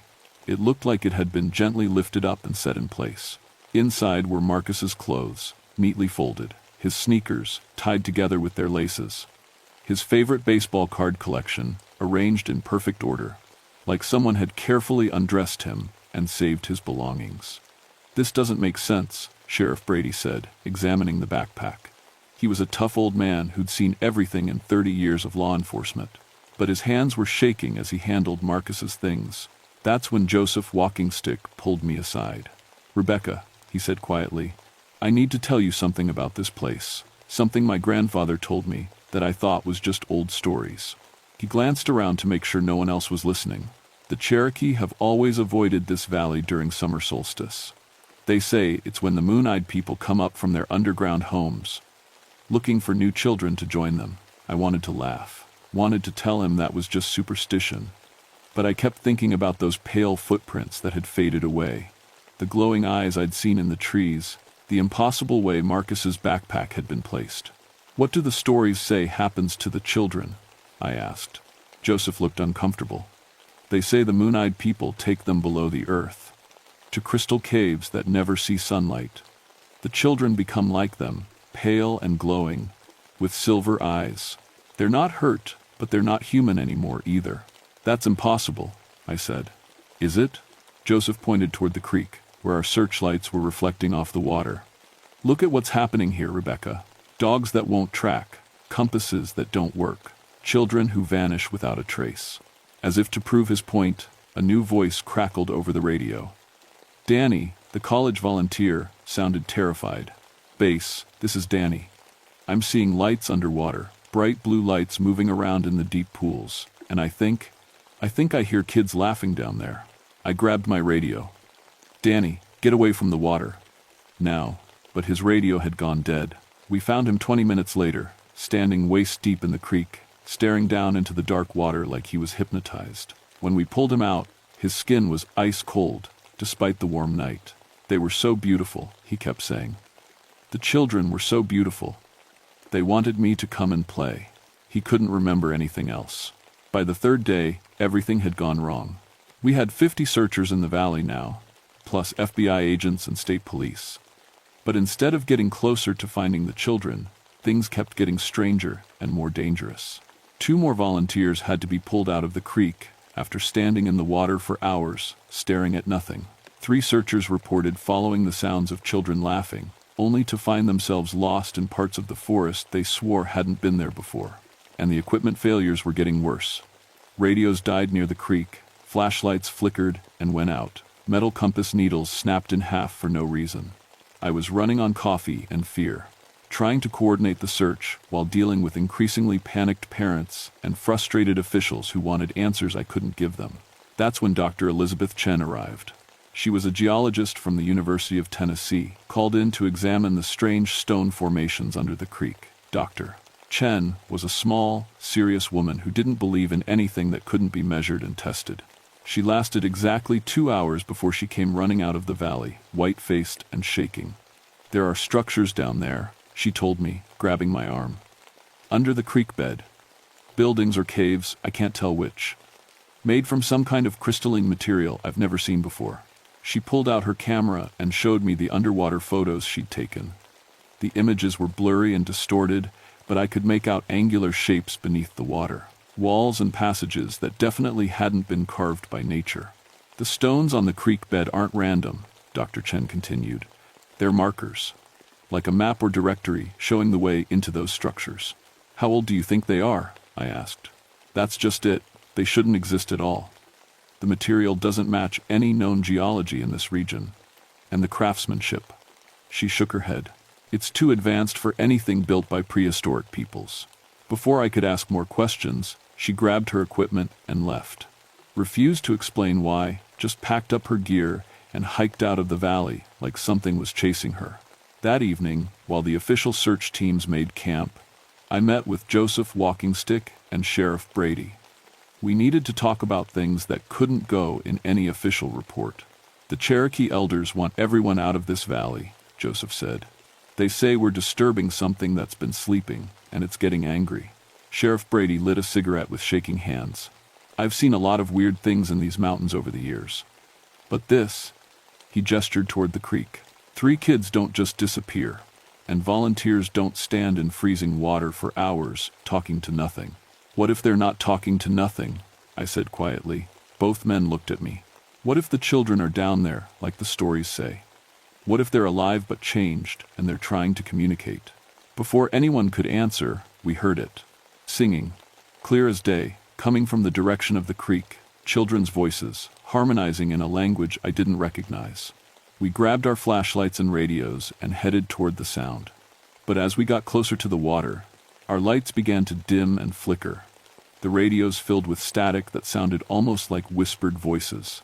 The singing was definitely coming from underwater now, from the deep pools near the limestone cliffs where Dr. Chen had found the structures. Amy, I called toward the water. Marcus, Sarah, if you can hear me, we're here to help. The singing stopped abruptly. For a moment, the valley was silent. Then the water in the deep pools began to glow with soft blue light, like moonlight trapped underwater. 3 shapes rose slowly from the depths. I knew immediately they were the missing children, but they were different. Their skin was pale as milk, almost translucent. Their hair floated around their heads like they were still underwater. And their eyes were solid silver, reflecting light like mirrors. "Miss Rebecca?" Amy Henderson's voice sounded distant and echoey, like she was speaking from the bottom of a well. "We've been waiting for you." Sheriff Brady tried to step toward the water, but I grabbed his arm. Something about the children's posture, the way they moved, warned me not to get too close. "Amy, honey, your parents are worried sick," I called out. "We need to get you out of there." "We can't come out," Marcus said in that same hollow voice. "We belong to the Moon-Eyed people now, but we're not sad. It's beautiful down there." Little Sarah giggled, a sound like wind chimes in a breeze. "They have games we never dreamed of, Miss Rebecca. Games with light and water and time. We can play forever and never get tired." "Sarah, sweetheart, you need to come home," I said, fighting to keep my voice steady. "Your mommy and daddy miss you." "The Moon-Eyed people miss their children too," Amy said. "They've been alone for so long, since the first humans came to the mountains. They just want playmates." As she spoke, more shapes began rising from the water behind the children. Tall, pale figures with the same silver eyes. Adults, I thought, but it was hard to tell. They moved like they were floating, and their faces were beautiful and terrible at the same time. "We have to go now," Marcus said, "but don't be sad. We're happy here. Happier than we ever were up there." "Wait." I splashed into the creek, not caring about the cold water. "You can't just take them. They're children. They belong with their families." One of the pale adult figures glided forward. When it spoke, its voice was like water flowing over stones. "They came to us willingly," it said. "The call of our kind is strong in young hearts. We offer them wonders beyond your understanding."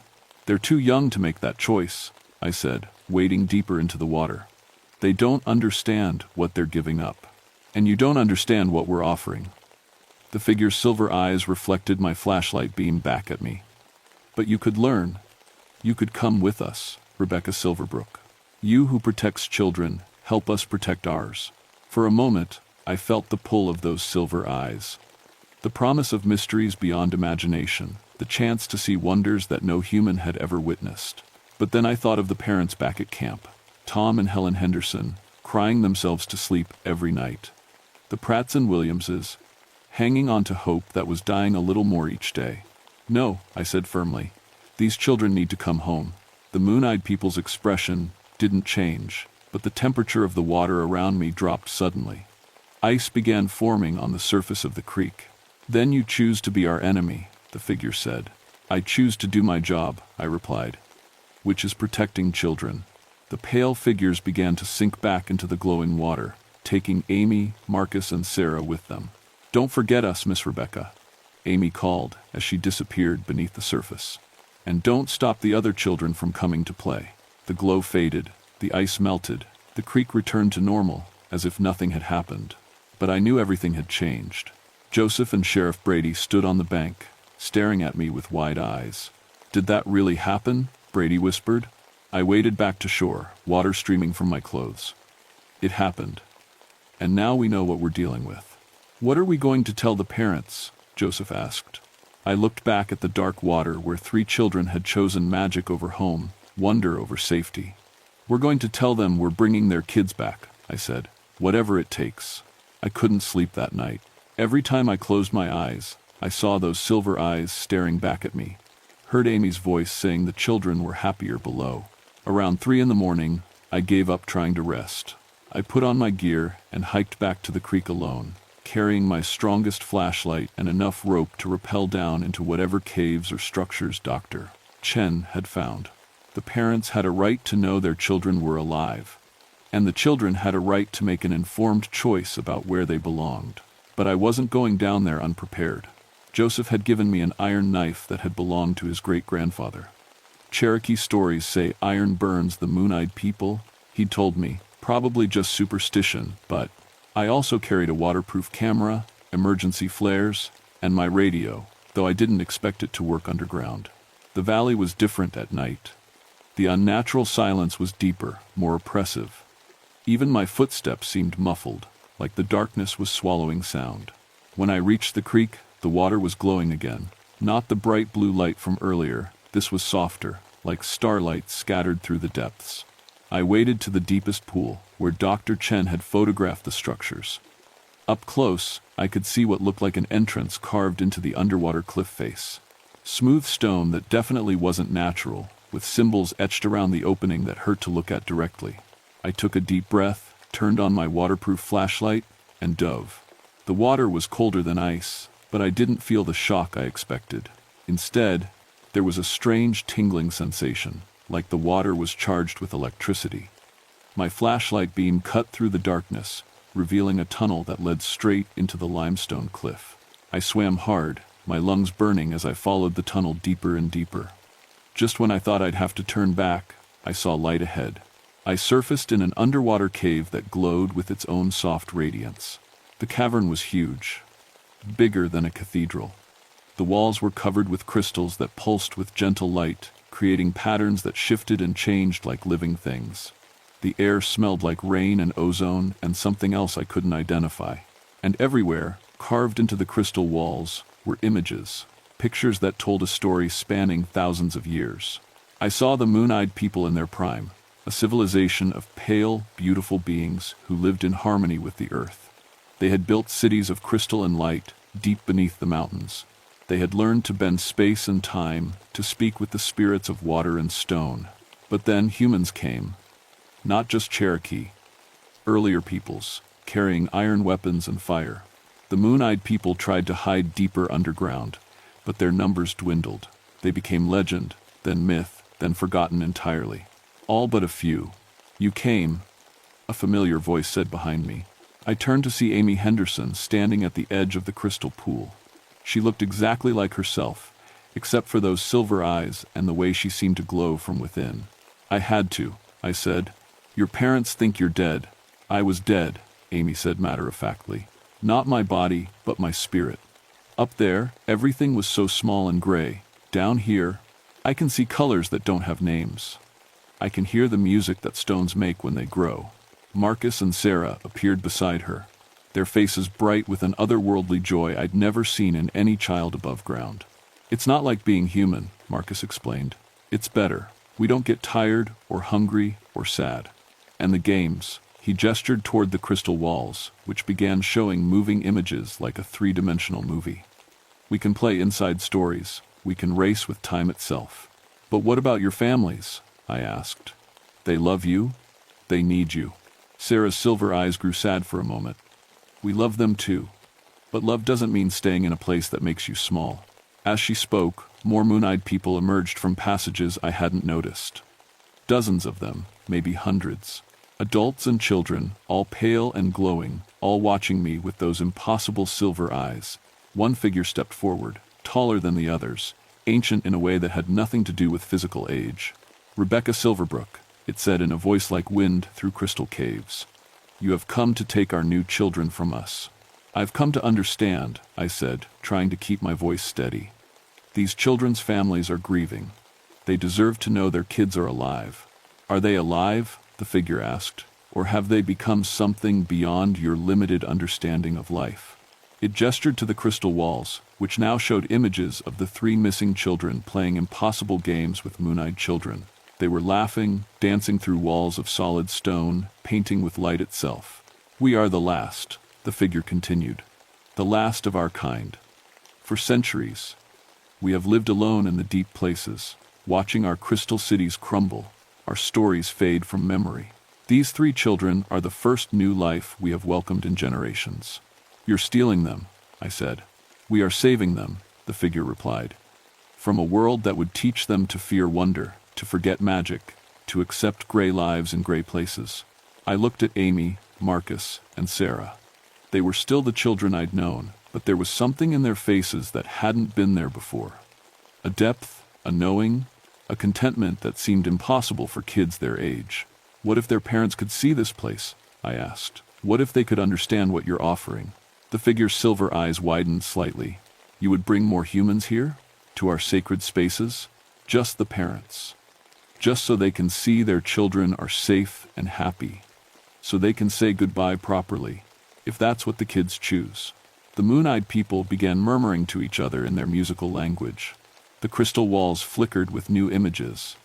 The children's parents, crying and searching, holding on to hope that was slowly dying. Finally, the figure nodded. 3 days, it said. We will allow the parents to visit our realm for 3 days, but there are conditions.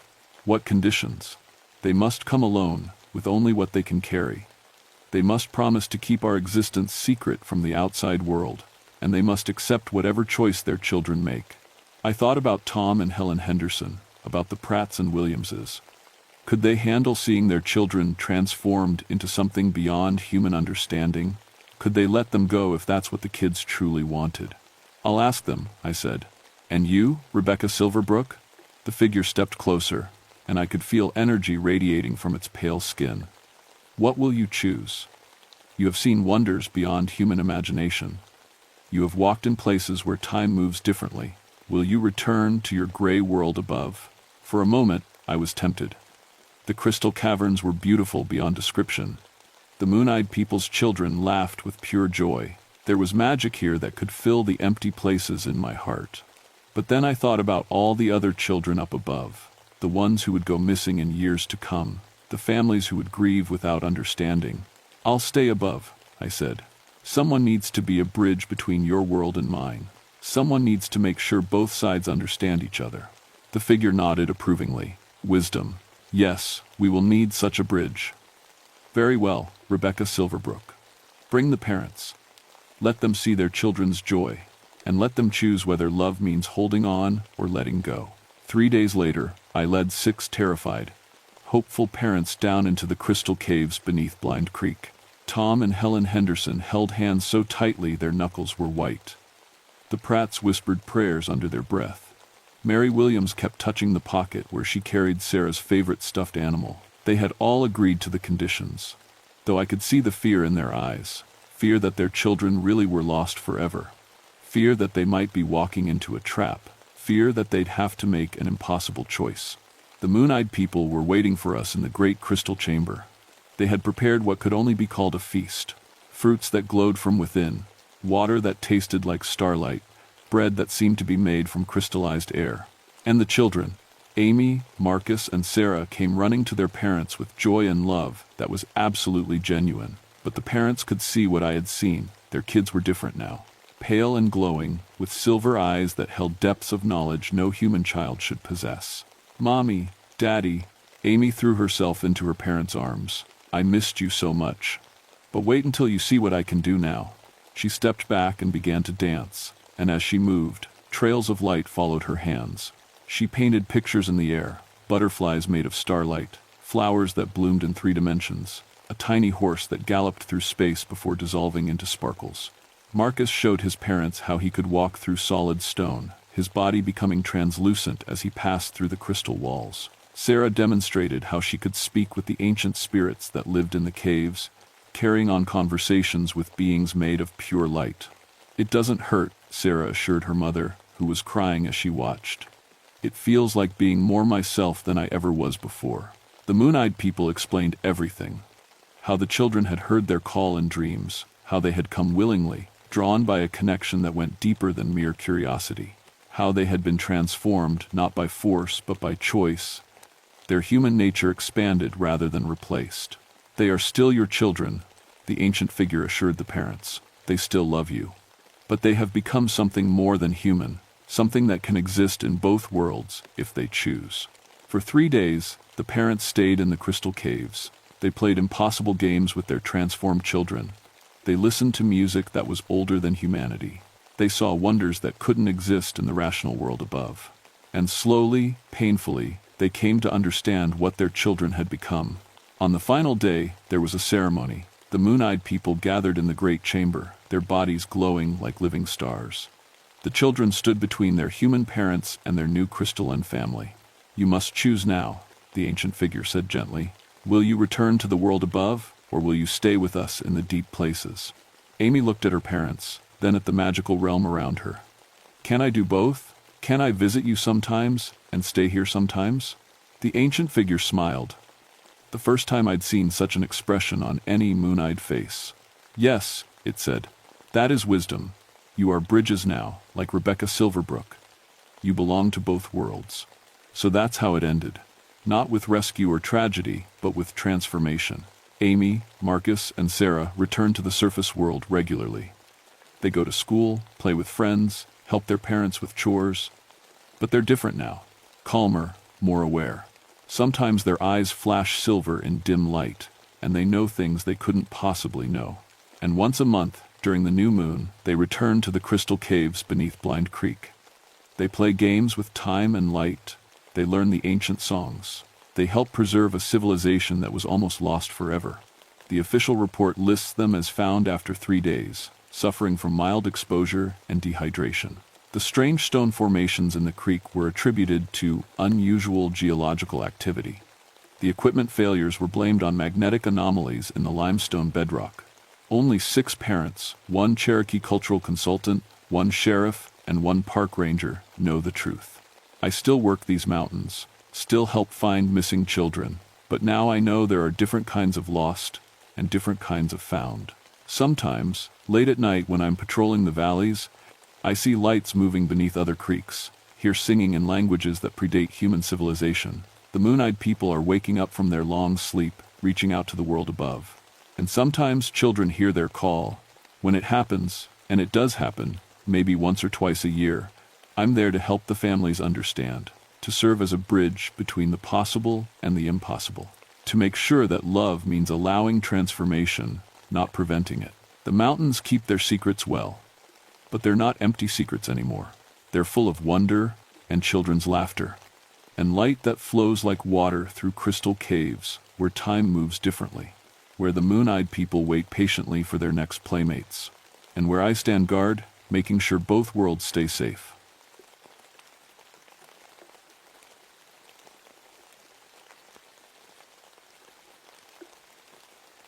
My name is Daniel Stormhaven, and in 21 years of mountain rescue work, I thought I'd seen everything the wilderness could throw at a man.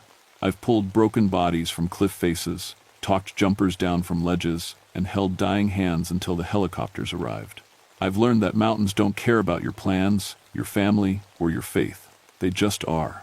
But nothing in my training prepared me for what happened at Sorrow's Gorge in the spring of 1979.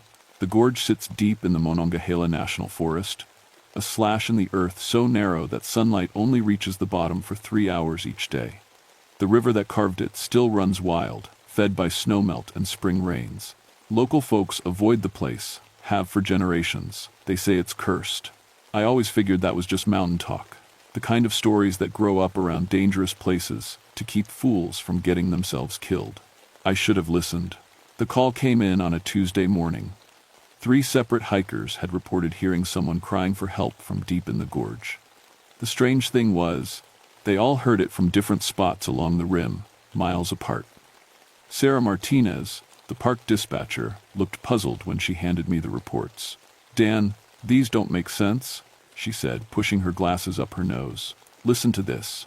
The first hiker heard the calls at 6 a.m. from the north rim. The second one heard them at 6:15 from the south side.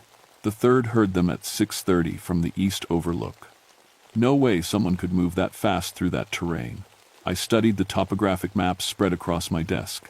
Sorrow's Gorge was a spiderweb of cliffs and loose rock. The bottom was 3 miles down by the safest route, and there was no way out except the way you came in. If someone was trapped down there, they'd been calling for help from 1 spot, not 3. "Maybe it's the acoustics," I said, though I didn't believe it myself.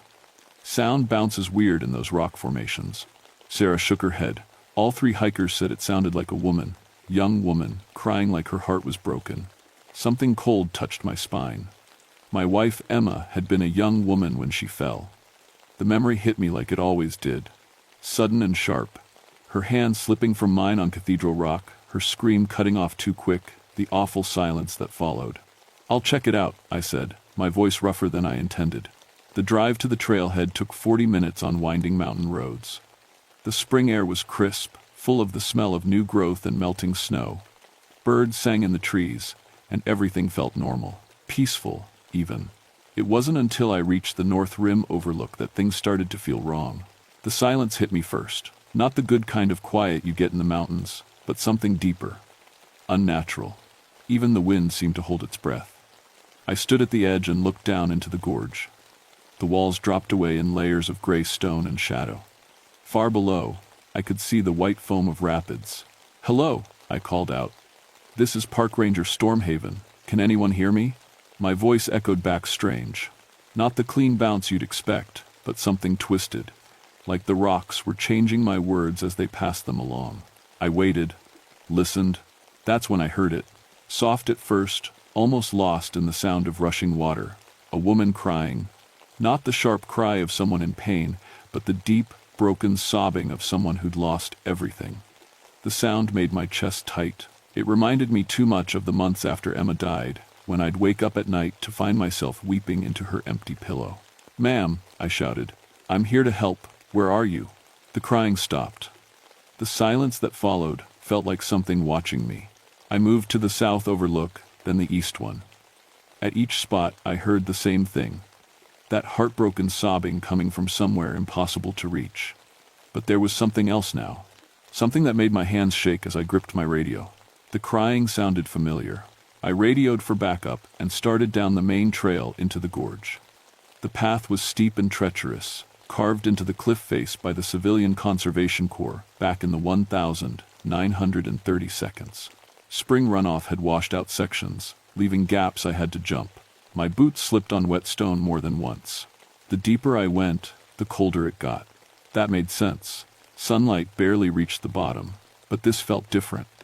Like the cold was coming from inside the rocks themselves. Halfway down, I found the first sign that something was very wrong. A child's doll sat on a ledge beside the trail. It was old, the kind made of composition and cloth, probably from the 1940s or 1950s. Its dress was faded pink, and one glass eye was missing. Someone had placed a circle of smooth river stones around it, like a tiny grave marker. I keyed my radio. "Base, this is Stormhaven. I'm finding some unusual items on the trail. Looks like someone's been leaving memorials." Static crackled back at me. Then Sarah's voice, distorted and strange. "Dan, can't. Signal breaking. Be careful." The radio went dead. I continued down, and found more items. A teddy bear from the 1960s, arranged with wildflowers that couldn't possibly grow in these shadows. A woman's wedding ring, placed carefully on a flat stone with a handful of dried roses. A baby's booty, so small it could have fit in my palm. All of them arranged like shrine offerings. All of them decades old, from different time periods. But the strangest thing was how fresh they looked. The flowers weren't wilted. The teddy bear's fur was clean and soft. Even the doll's dress looked like it had been carefully tended. The trail switched back one final time, and I reached the gorge bottom. The river ran fast and angry, swollen with snowmelt. Boulders, the size of houses, had fallen from the cliffs above, creating a maze of stone and shadow. The sound of water was so loud I had to strain to hear anything else. That's when I saw her. At first, I thought it was just mist rising from the rapids. The air was full of spray, and the light was dim and gray. But then the mist moved wrong. Not drifting with the wind, but walking. Walking like a person. She was maybe 100 yards away, on the far side of the river where no trail existed. A woman in a long white dress, picking her way carefully over the rocks. Her hair hung loose and wet around her shoulders. She moved like she was searching for something, bending down to look behind boulders, calling out in a voice I couldn't quite hear over the water. "Ma'am," I shouted, "stay where you are. I'm coming to help." She looked up at my voice, and even across the distance, I could see her face was streaked with tears. She raised one hand toward me, whether in greeting or warning, I couldn't tell. Then she stepped behind a boulder and vanished. I found a place where the river narrowed and jumped across, landing hard on the slick rocks. My ankle twisted, but I pushed through the pain. When I reached the spot where I'd seen her, there was nothing. No footprints in the sand between stones. No sign anyone had been there. But I could smell something. Roses. Old roses, the kind Emma used to grow in our garden. The scent was so strong it made my eyes water. "Emma?" The name slipped out before I could stop it. The crying started again. Closer now. So close, I spun around, expecting to see someone right behind me. But there was only the river and the stones and the gray walls rising up on all sides. Then I heard my name. "Daniel, Daniel, help me." The voice was soft, lost, heartbroken. and it sounded exactly like my wife. My hands were shaking so hard I could barely work my equipment. I pulled out my emergency whistle and blew 3 sharp blasts, the signal for found victim, need assistance. The sound echoed off the gorge walls, but when it came back, it sounded like screaming. I tried the radio again. Nothing but static, and what might have been whispers. That's when I noticed the rope. My climbing rope, the one I'd secured to a tree at the top of the gorge, hung down the cliff face, like always. But someone, or something, had tied knots in it. Not random knots, but specific ones. The kind you use to make a noose. 7 of them, evenly spaced down the length of the rope. I ran for the trail, my injured ankle sending spikes of pain up my leg with every step. But I'd only gone a few yards when I heard it again. "My name," called in Emma's voice, coming from deeper in the gorge. "Daniel, don't leave me. Please don't leave me again." I stopped running. Because the last thing Emma had said to me, as her fingers slipped from mine on Cathedral Rock, was exactly those words, "Please don't leave me again." Only, I had never told anyone that. Not the investigators, not the counselor, not even Emma's sister.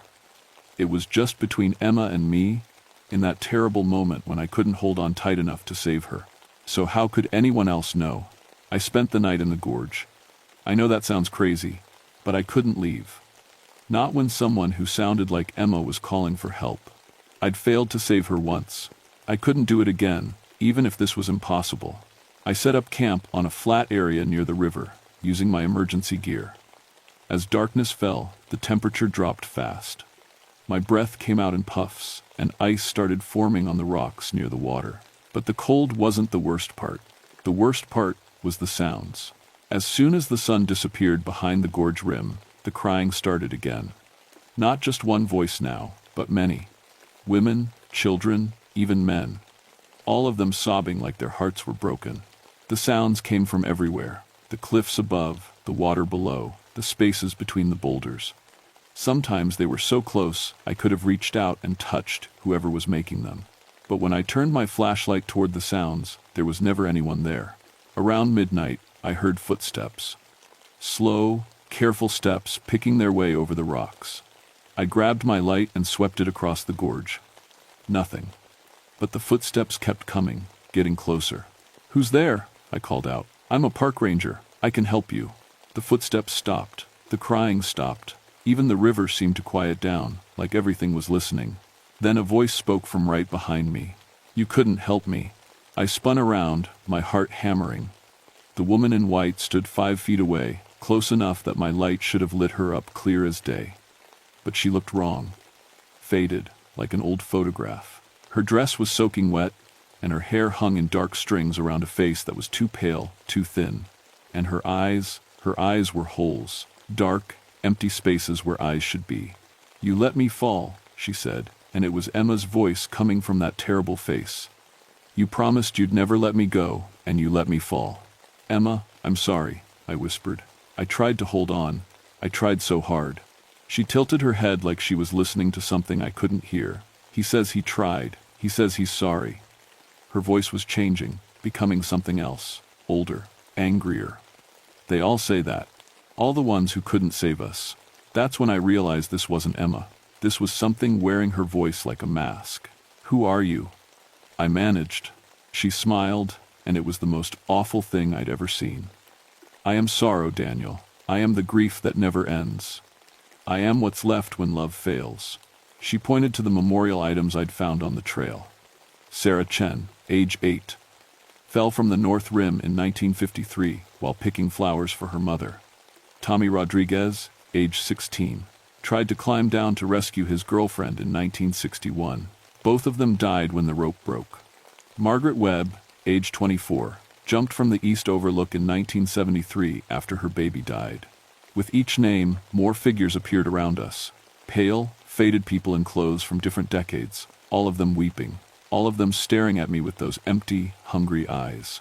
47 deaths, the thing wearing Emma's voice continued. 47 souls who died with broken hearts. And I've been here for them all, Daniel. Singing their sorrow, keeping their pain alive. I understood now. This wasn't about rescue, it was about collection. "You want me to join them?" I said. "You already have." She gestured to the noose knots in my rope. As soon as you heard your wife calling, you started dying. That's how grief works, Daniel. It kills you one breath at a time. The other figures moved closer. I could hear them whispering now, telling me their stories, how they'd lost children, lovers, parents, how the pain had driven them to the gorge, how they'd found peace in the woman's eternal mourning. Just let go, Emma's voice said gently. Let the rope slip again. This time, fall with me. I looked at my hands and realized I was holding my climbing rope, the one with the noose knots. I was standing at the edge of a cliff. I didn't remember climbing, looking down into darkness. And part of me wanted to jump. The part that had been dying since the day Emma fell. The part that woke up every morning wondering why I'd survived when she hadn't. The part that heard her calling my name in every wind, saw her face in every shadow. That's right, the woman whispered. Join us. Be with her forever. I took a step forward. The rope felt good in my hands. Natural. Like it had always been meant to end this way. But something stopped me. A memory. Not of Emma dying, but of Emma living. Her laugh when I'd proposed with a ring hidden in a hiking granola bar. The way she'd bandage my cuts and scrapes after difficult rescues. The night she'd told me that loving someone meant helping them heal, not keeping their wounds open. Emma wouldn't want this, I said. The thing in white hissed. You don't know what she wants. You weren't there when she needed you. No, I said, letting the rope fall, but I know what she'd tell me to do. I pulled out my radio and switched it to the emergency frequency. Static filled the air, but underneath it I could hear something else. Sarah's voice, calling my name from very far away. The woman shrieked and lunged for me. Her fingers passed right through my chest, but where they touched, ice spread under my skin. The other figures moved in, reaching for me with grasping hands. Base, this is Stormhaven, I said into the radio, fighting to keep my voice steady. I need immediate evacuation from Sorrow's Gorge, and I need you to contact the West Virginia Historical Society. I need everything they have on deaths in this location, going back 200 years. The woman's scream grew louder, more desperate. The sound of it cracked rocks, started small avalanches on the cliff faces. You can't leave, she wailed. No one leaves. Everyone who comes here stays. Everyone who grieves stays.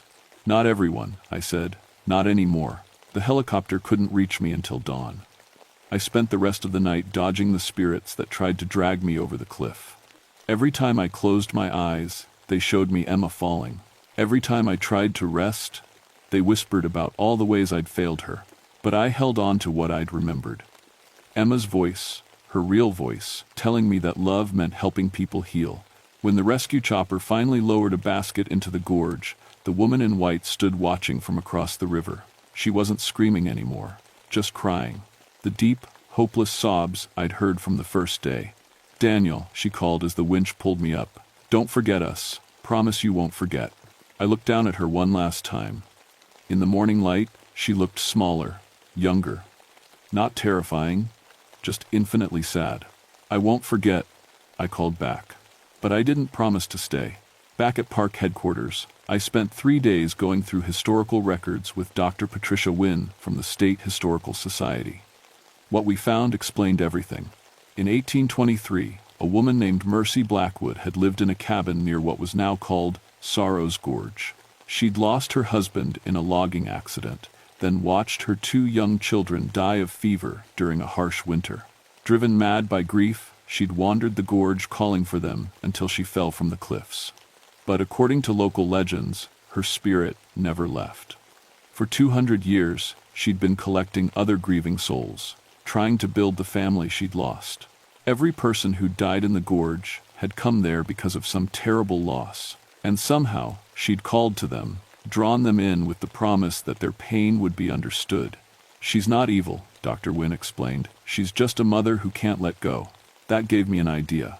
On Saturday morning, I went back to the gorge. This time, I brought backup. 3 other rangers and Dr. Wynne, who specialized in historical trauma counseling. We also brought something else. Flowers. 47 white roses, 1 for each person who'd died.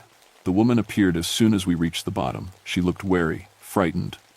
The other spirits hung back in the shadows, watching. You came back, she said. Why? Because you asked me not to forget. I held out the roses. These are for your children, Mercy. And for everyone else you've been caring for." She stared at the flowers like she'd never seen anything so beautiful. You know my name? Mercy Blackwood. You lost Thomas and little Sarah in the winter of 1823. You loved them so much you couldn't let them go." She began to cry again, but softer now. Human tears instead of the endless wailing. "I just wanted them back," she whispered. "I just wanted my babies back." "I know, but Mercy, they're not here. They never were. The people who died in this place, you were trying to make them into your family, but they had families of their own." Dr. Wynne stepped forward. "Mercy, I know about loss. I know what it's like to feel like you can't go on. But keeping others trapped in grief doesn't heal your pain, it only spreads it. But if I let them go," Mercy looked around at the spirits watching us, "if I let them go, I'll be alone. I've been alone for so long." "You don't have to be alone," I said. "Your children are waiting for you, Mercy, not here, but somewhere else. Somewhere you can only go if you let go of this place." I thought of Emma, of the dreams I'd had where she was happy and whole and free of the pain that had marked her last moments. I thought of the choice between keeping someone's ghost trapped with my grief or letting them find peace. "Will you help me?" Mercy asked. "Help me say goodbye?" We held a ceremony there at the bottom of the gorge. Dr. Wynne said words about release and peace. The other rangers stood respectfully as I placed the 47 roses on the memorial items Mercy had collected over the years. As each rose was laid down, one of the spirits faded away. Not disappearing, but transforming, becoming something lighter, something free. Mercy was the last to go. She stood by the water's edge, looking young again. Looking like the mother she'd been before tragedy broke her heart. "Thank you," she said, "for seeing me. For helping me remember that love isn't about holding on, it's about letting go." Then she was gone too, not vanishing but becoming part of the morning light on the water. The gorge felt different after that. Still beautiful, still dangerous, but not haunted. The silence was natural now, peaceful. That was 6 months ago. Since then, there haven't been any reports of crying voices from Sorrow's Gorge. The Park Service has installed new safety barriers and warning signs, but mostly, people just don't feel compelled to go there anymore. The pull that drew grieving souls to the cliffs is gone. I still work mountain rescue, still save who I can, mourn who I can't. But something changed in me during those days in the gorge. I learned the difference between honoring grief and being consumed by it. I started a support group for people who've lost loved ones in wilderness accidents. We meet once a week at the ranger station, and we talk about the hard work of healing. Dr. Wynne helps when she can. We call it the Mercy Group, after a woman who finally learned to let go. I still miss Emma. I always will. But now when I hear her voice in the wind, it's not calling for help. It's telling me to keep living, keep helping, keep loving the world she had to leave behind. Sometimes, late at night, I drive up to the overlook above Sorrow's Gorge. I sit there in my truck and listen to the water running far below. It's just water now. Just a river carving its way through stone, the way rivers do. But I keep the radio on, tuned to the emergency frequency. Because there are other places in these mountains, other spots where sorrow has taken root and grown into something hungry. And sometimes, just sometimes, I hear calls for help that sound a little too much like voices from beyond the grave. When that happens, I remember what Mercy taught me. Love isn't about holding on to what you've lost. It's about helping others find their way to peace, even if they've been dead for 200 years.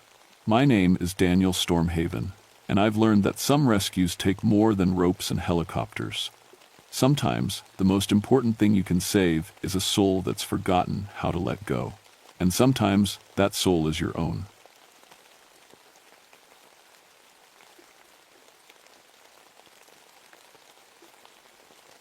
My name is Catherine Nightwhisper, and I've been a park ranger for 13 years.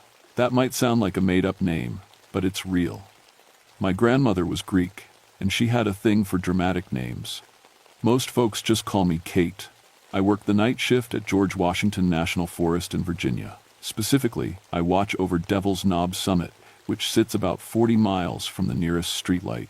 It's my job to protect what we call a dark sky preserve, a place where the night stays truly dark so people can see the stars the way our ancestors did.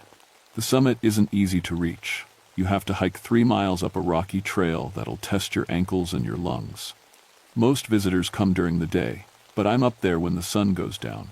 That's when the real magic happens, when you can see the Milky Way stretched across the sky like spilled milk on black cloth. I've always loved the night.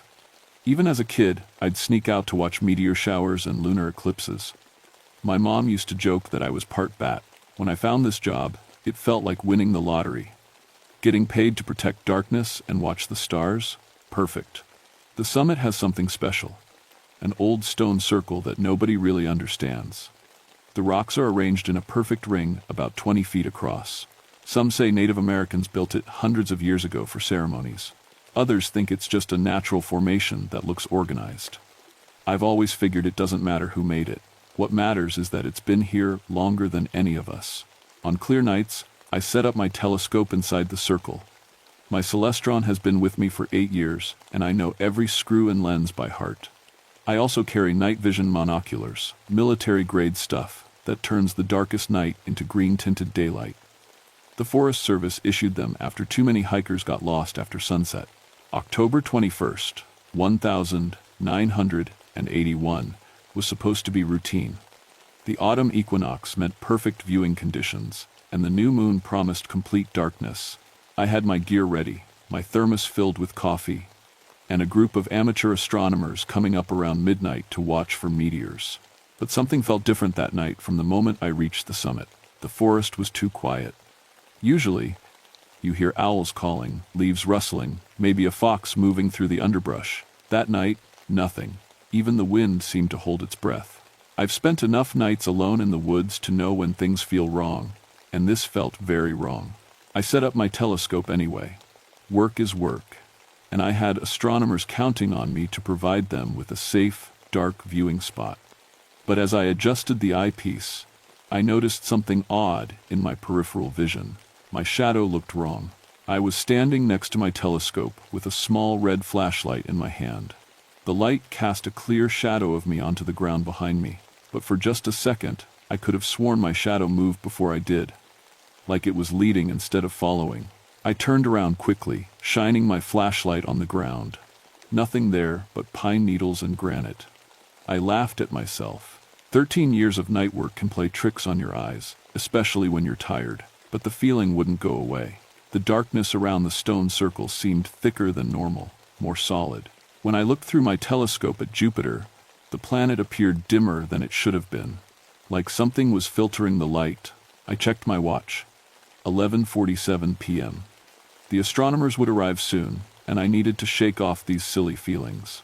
I'm supposed to be the professional here, the expert who keeps people safe in the dark. I walked over to the largest stone in the circle to lean against it while I waited. The granite felt unusually cold, even for October. As I pressed my back against it, I noticed something carved into the surface that I'd never seen before. It looked like human figures dancing, their arms raised to the sky. The carving was old, really old, but it seemed deeper and clearer than it should have been after years of weather and time. That's when I heard the first whisper. The whisper came from right behind me, but when I spun around, no one was there. It sounded like someone saying my name, but stretched out and hollow, like an echo in a deep cave. Catherine. I clicked on my flashlight and swept it across the stone circle. Nothing. Just empty space between the ancient rocks. But my hands were shaking as I held the light. "Hello?" I called out. "If someone's there, you need to identify yourself. This is a restricted area after dark." Silence answered me. The kind of silence that presses against your eardrums and makes you aware of your own heartbeat. I checked my radio to make sure it worked. The static crackled normally when I keyed the microphone. Base station was 20 miles away, but I could reach them if needed. That made me feel a little better. At 11:55, I heard voices coming up the trail. Real voices this time, talking about f-stops and exposure times. The astronomy group was arriving. There were 4 of them. Dr. Sarah Chen, a professor from Virginia Tech, her graduate student, Mark, and an older couple named the Hendersons who'd driven down from Maryland. I'd worked with Dr. Chen before. She was serious about her observations and always treated the summit with respect. "Beautiful night, Kate," Dr. Chen said as she set down her equipment bag. "Perfect conditions for the Orionids." Should be good viewing, I agreed, though I still felt uneasy. I've got the circle reserved for you until dawn. Just remember to keep your lights red filtered. As they set up their cameras and telescopes, I walked the perimeter of the summit, checking for any safety hazards. That's when I found the first set of footprints. They were human, definitely human, but wrong somehow. The prints were too shallow, like whoever made them barely touched the ground. And they didn't lead anywhere. They started near the stone circle and just ended. Like someone had stepped down from the air, taken 3 steps, and vanished. I knelt down and examined them with my flashlight. The prints were clear in the soft dirt, showing the outline of bare feet. Not shoes or boots, actual skin touching earth. Who hikes 3 miles up a mountain at night without shoes? Kate, Dr. Chen's voice made me jump. Is everything all right? Just checking the area, I said, standing up. Found some unusual tracks. She walked over and looked where I was pointing. Probably from earlier today. People leave all kinds of traces. But I knew these were fresh. I'd done my usual sweep at sunset and hadn't seen them then. The astronomy group got to work, setting up their cameras to capture long exposures of the meteor shower. Mark was especially excited. This was his first time doing serious astrophotography. Dr. Chen, he said, look at this. Something's wrong with my camera. She moved to his tripod and looked at the camera's LCD screen. I could see it from where I stood. The image showed the stone circle clearly, but there were dark shapes moving around the edges that didn't match anything visible to our eyes. Must be a sensor problem, Dr. Chen said, but she sounded uncertain. Mrs. Henderson pointed at her husband's telescope. Harold, why is your finder scope showing shadows when there's nothing casting them? Harold adjusted his equipment and looked again. That's odd. The telescope shows clear sky, but the finder scope is picking up moving objects. I felt ice water in my veins. My equipment was showing the same impossible readings, but I hadn't wanted to alarm anyone. Everyone stay calm, I said, falling back on my training. Sometimes atmospheric conditions can cause optical illusions. But as I spoke, I watched my own shadow on the ground. It was moving wrong again, swaying slightly even though I was standing perfectly still. And it seemed darker than it should be, like it was made of something thicker than ordinary darkness. Mark suddenly grabbed Dr. Chen's arm. Professor, look at the stones. We all turned to look at the stone circle. For just a moment, I could have sworn I saw figures moving between the rocks, tall, thin shapes that flowed like water but held human form. They were dancing, turning in slow circles with their arms raised to the stars. Then my eyes focused properly, and there was nothing there. Did everyone see that? Mrs. Henderson whispered. See what? Her husband asked, but his voice shook. Dr. Chen was checking her equipment frantically. Our cameras recorded it, she said. Whatever it was, it's on film. I looked at the LCD screen on her camera. The image showed the stone circle bathed in moonlight, but there were definitely dark figures visible in the frame. Human-shaped shadows that seemed to dance around the ancient rocks. Everyone pack up, I said. Right now. But Kate, Dr. Chen started. Now, I said firmly. Something's not right here.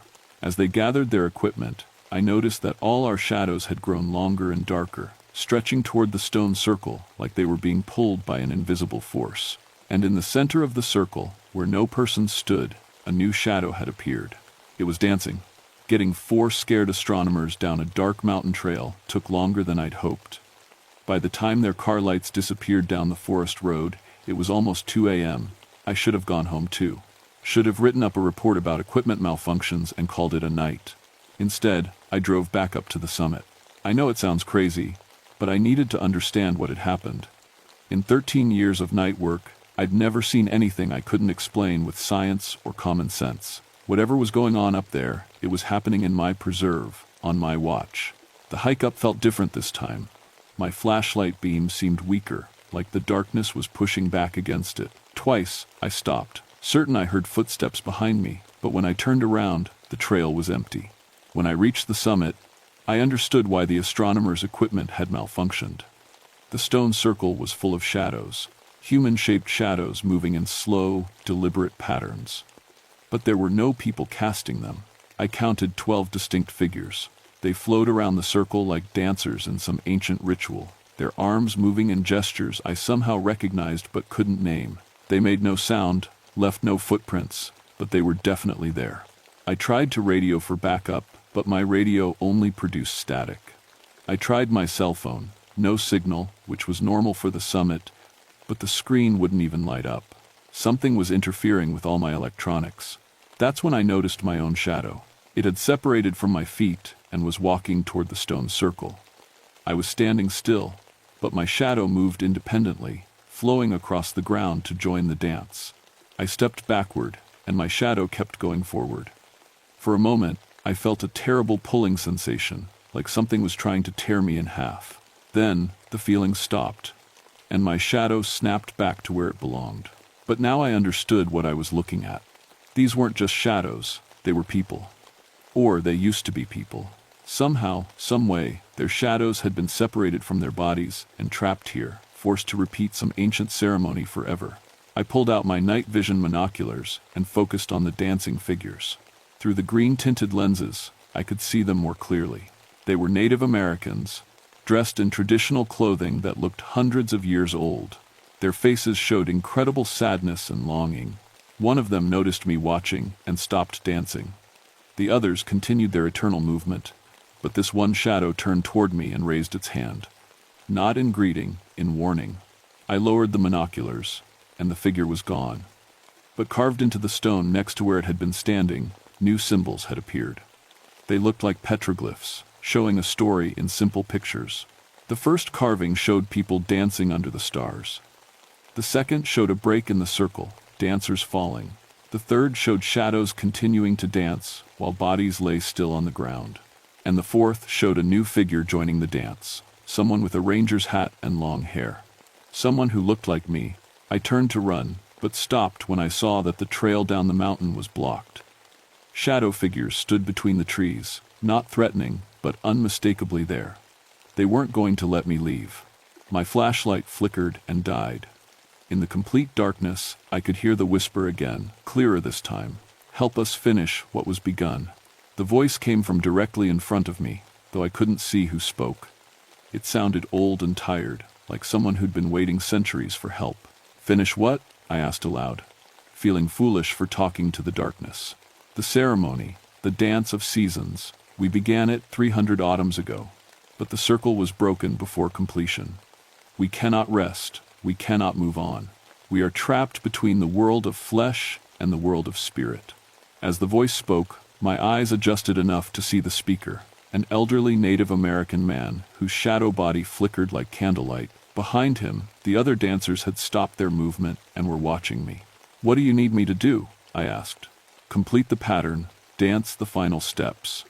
But know this, if you join us, you may not be able to return to your world. The ceremony demands a price." I thought about my life, my job, my little apartment 20 miles away. It wasn't much, but it was mine. These shadow people had been trapped for 3 centuries, dancing the same steps over and over, unable to rest or move on. What if I refuse? Then we continue as we have, and you join us anyway when your time comes. But the ceremony remains unfinished, and we all stay trapped. I looked around at the faces of the shadow dancers. They weren't evil or threatening. They were just tired. So incredibly tired. But there had to be another way. There always was. "Wait," I said, pulling out my astronomical charts. "You said the ceremony was about seasons. The autumn equinox is about balance, right? Light and dark, sun and shadow?" The elderly shadow nodded.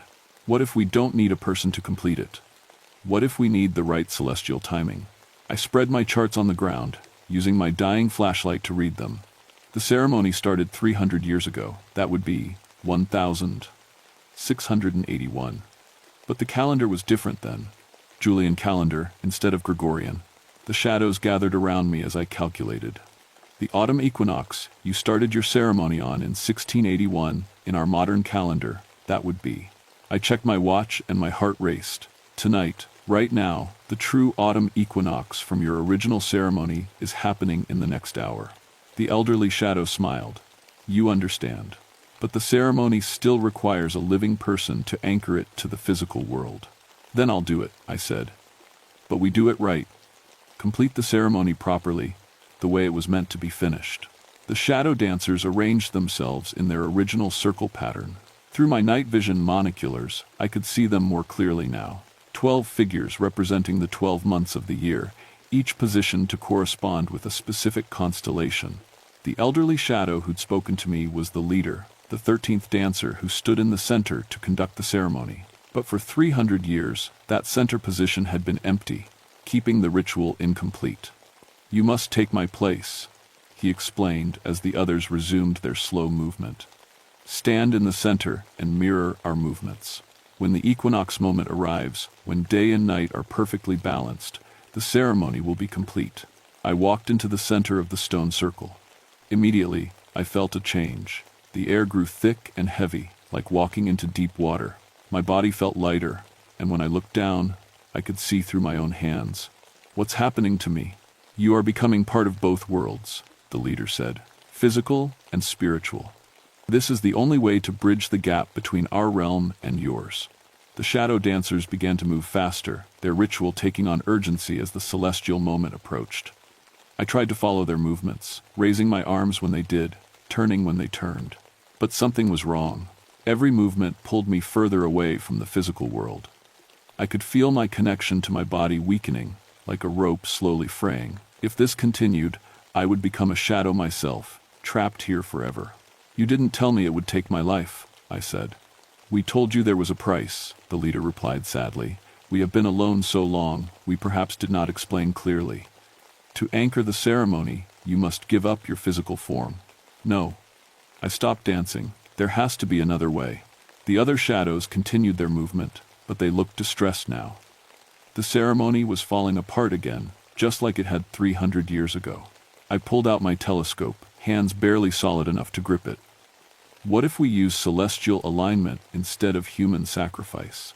Working frantically, I aimed the telescope at specific star positions, calculating angles and alignments.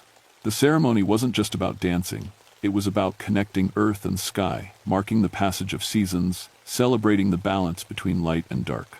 The stone circle, I realized. It's not just ceremonial. It's an astronomical instrument. Each stone was positioned to align with specific stars at specific times. The dancers' positions corresponded to constellation patterns. This whole site was designed to capture and focus celestial energy. "Help me," I called to the shadows. "We need to align the ceremony with the actual stellar positions." The shadow dancers moved to new positions, each one standing behind a stone that matched their constellation. As they did, the stones began to glow with soft silver light. Through my telescope, I could see the exact moment of equinox approaching, the point when the sun would be directly above the Earth's equator, making day and night equal length everywhere on the planet. "Now," I whispered. The shadows raised their arms to the sky in perfect synchronization. The stones blazed with starlight, and for one perfect moment, I felt connected to everything. The earth beneath my feet, the stars above my head, the endless cycle of seasons and time. The ceremony was complete. The shadow dancers began to fade, but peacefully now, like smoke dissipating in a gentle breeze. Their faces showed relief and gratitude, instead of the endless sadness I'd seen before. "Thank you," the leader said as his form grew transparent. "We can rest now." "Wait," I called. "What about the site? Should I report this? Should I tell people what happened?" "Protect this place," he said. "It is sacred, a bridge between worlds, but some knowledge is too dangerous to share." As the last shadow disappeared, I felt my own body becoming solid again. My hands regained their weight, my feet found firm purchase on the ground. I was alive, truly alive, for the first time in hours. But I was also changed. I could see things differently now. The way moonlight carried memories, how shadows held depth and meaning, the connections between earth and sky that most people never notice. My radio crackled to life. "Ranger Night Whisper, this is Base. Do you copy?" I keyed the microphone. "This is Night Whisper. All clear up here." "Roger that. You've been off radio for 4 hours. Everything okay?" 4 hours? It had felt like 20 minutes. But when I checked my watch, dawn was breaking over the mountains. "Everything's fine," I said. "Just had some equipment problems." As I packed up my telescope, I noticed one last thing.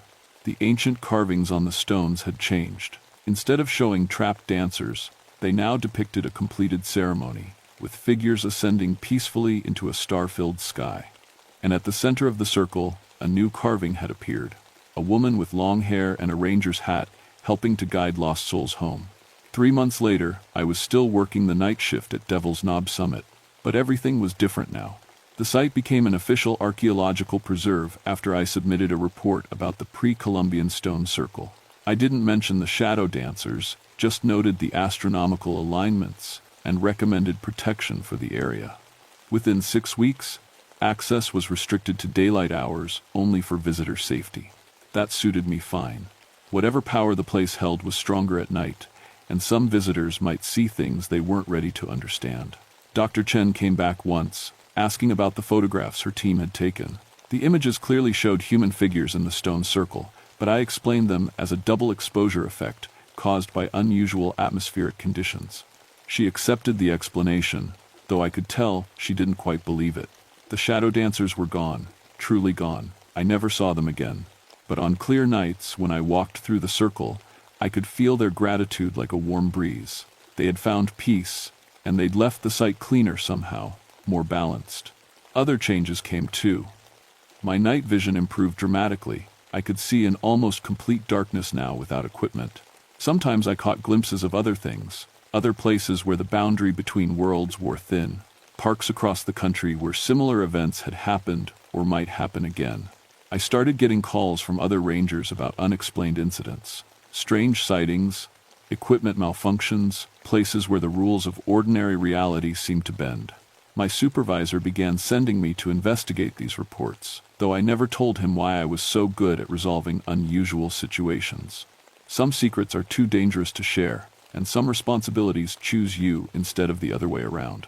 On anniversary nights, the autumn equinox in particular, I still set up my telescope in the stone circle, not because I expect the dancers to return, but because someone should witness and remember. Someone should stand guard at the places where worlds meet.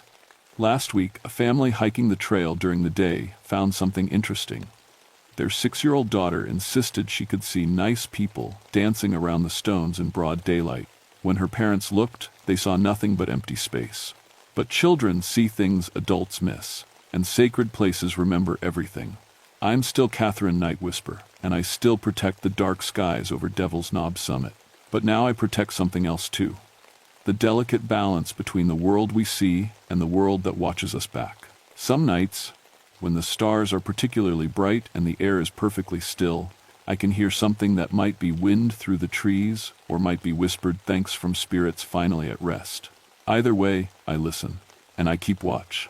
Because 13 years of guarding the darkness taught me that the most important things happen when no one else is looking, and the most sacred responsibilities are the ones nobody else can see. My name is Catherine Night Whisper, and this is my story. But it's not the end of the story. It's just the beginning of understanding that some places are doorways, some nights are bridges, and some shadows hold the memory of ancient dances that connect earth to sky and past to present. The summit is quiet now, peaceful in a way it hadn't been for centuries. But peace doesn't mean empty. It means balanced. And balance means that somewhere in the darkness, good spirits watch over us all.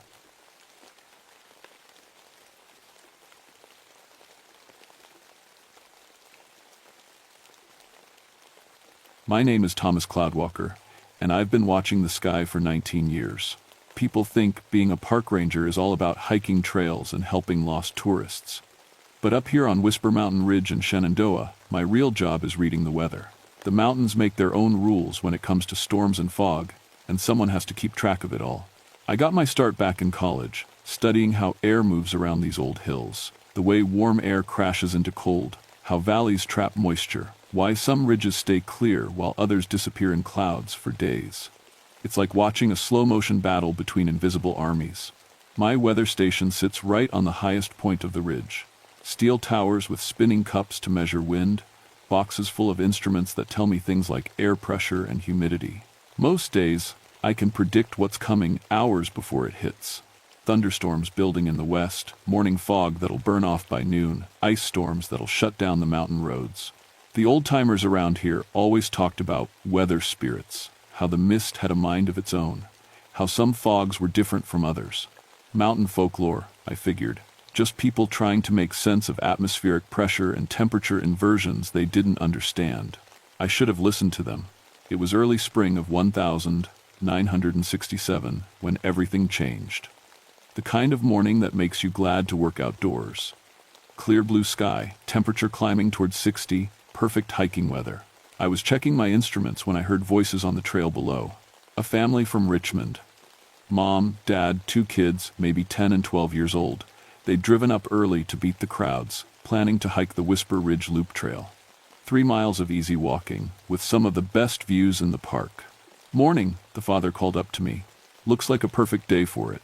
I waved back. "Should be beautiful up there. Watch for that overlook about a mile in. You can see 3 states on a clear day like this." The kids were already pulling ahead, excited to get started. The mother was taking pictures of everything. The wildflowers just starting to bloom. Her husband checking his map. The kids posing by the trail sign.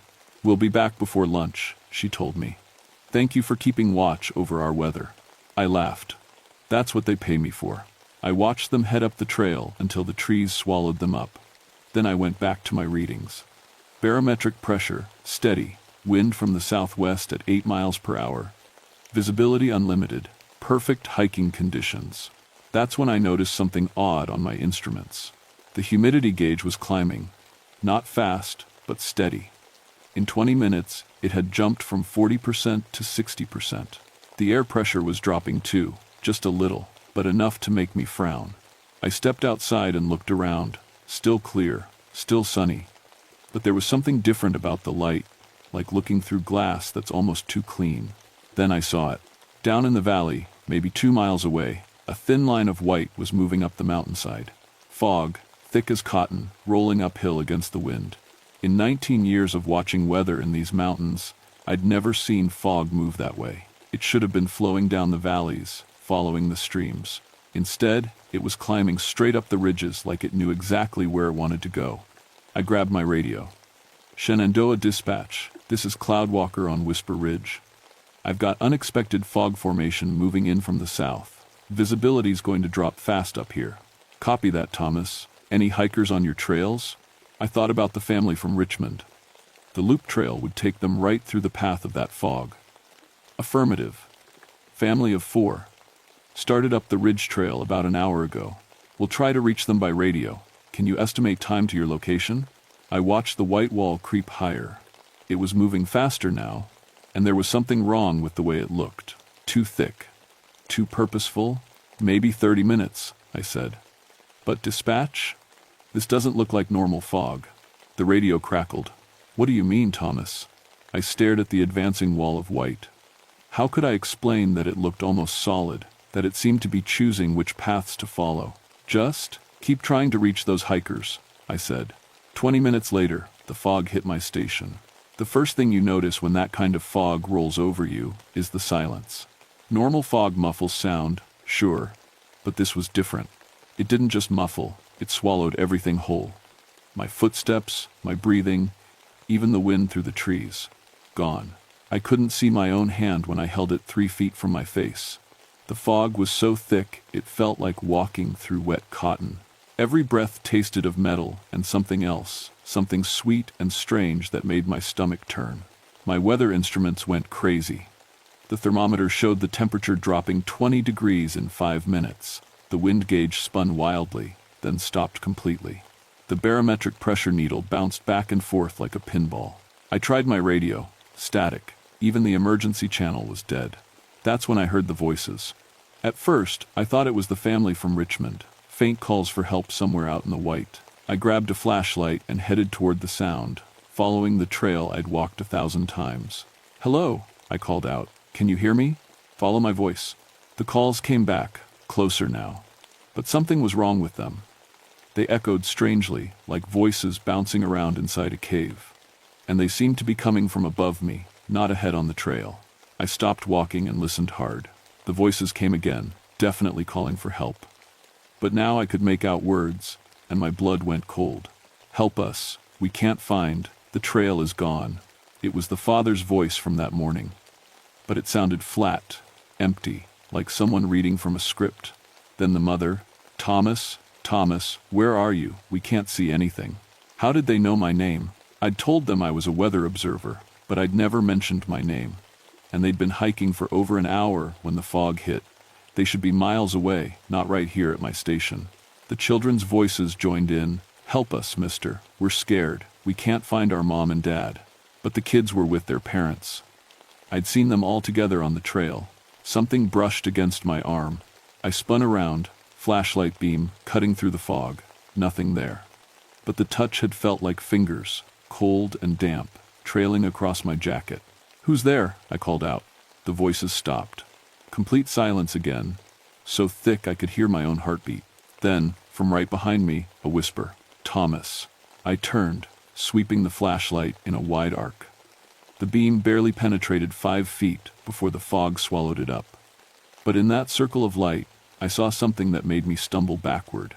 Footprints in the dirt, fresh ones, leading in a perfect circle around where I was standing. Human footprints, but wrong somehow. Too deep, like whoever made them was much heavier than they should be.